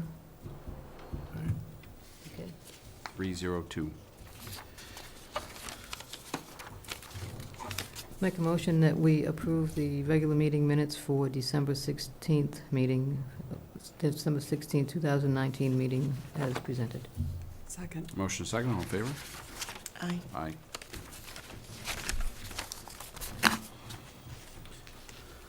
Liaison reports and referrals. George, you want to start? No, more said, thank you. Vivian? Virginia?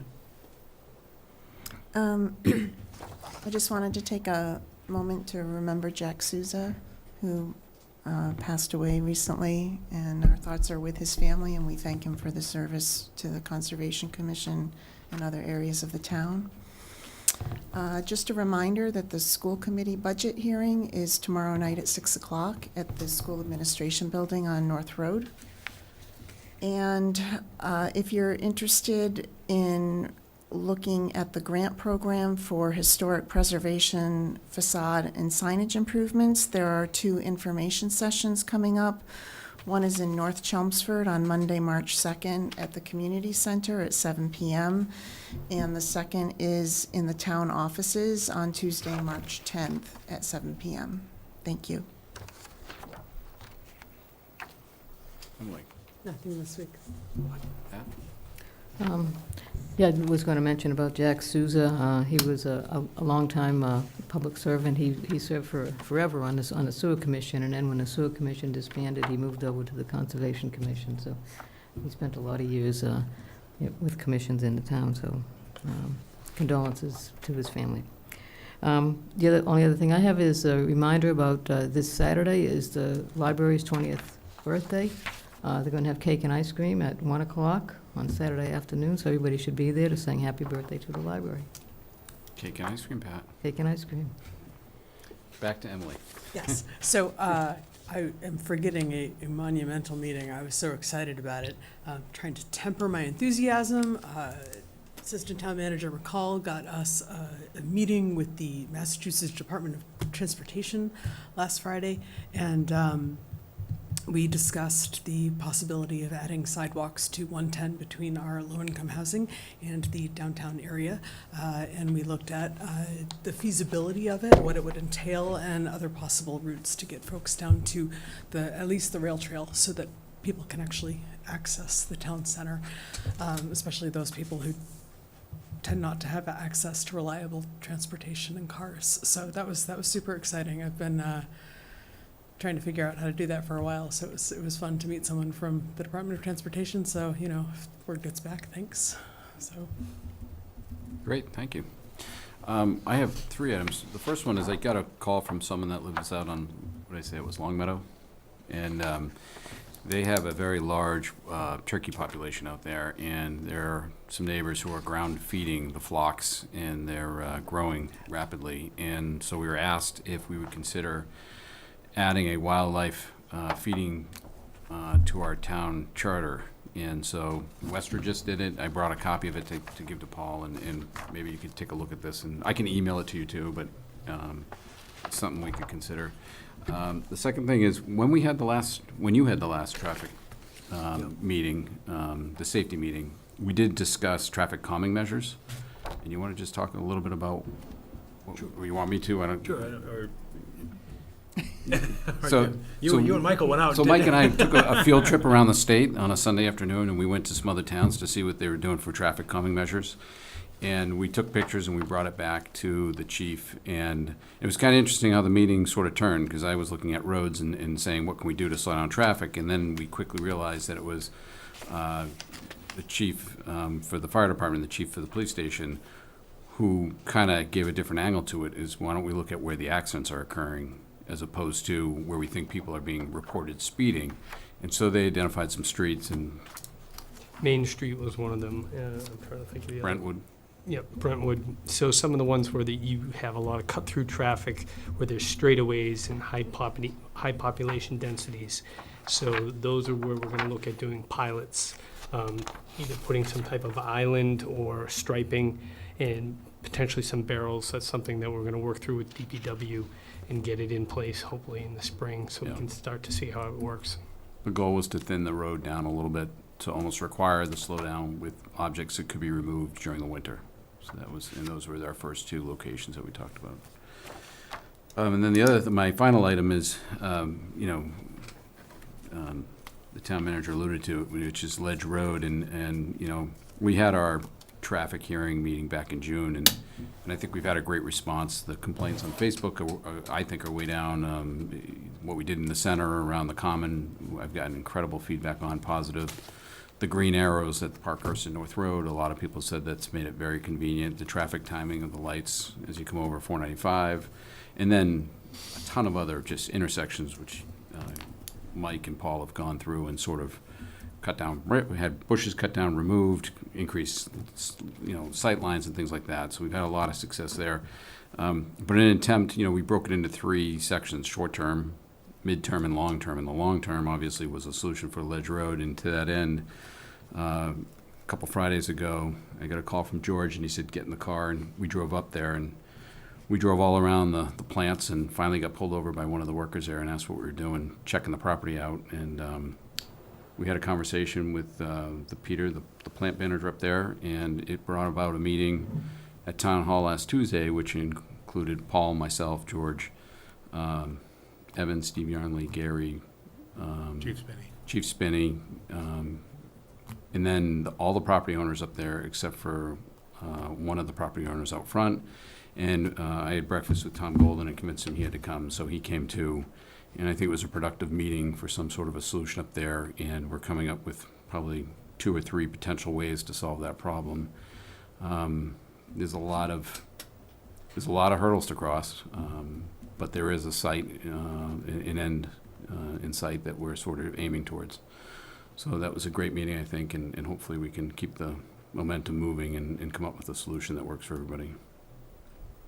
So, all right. Anything else? No, I don't see any press. Any press questions? Any press? Make a motion, we adjourn. Second. We have motion second, all in favor? Aye. Aye.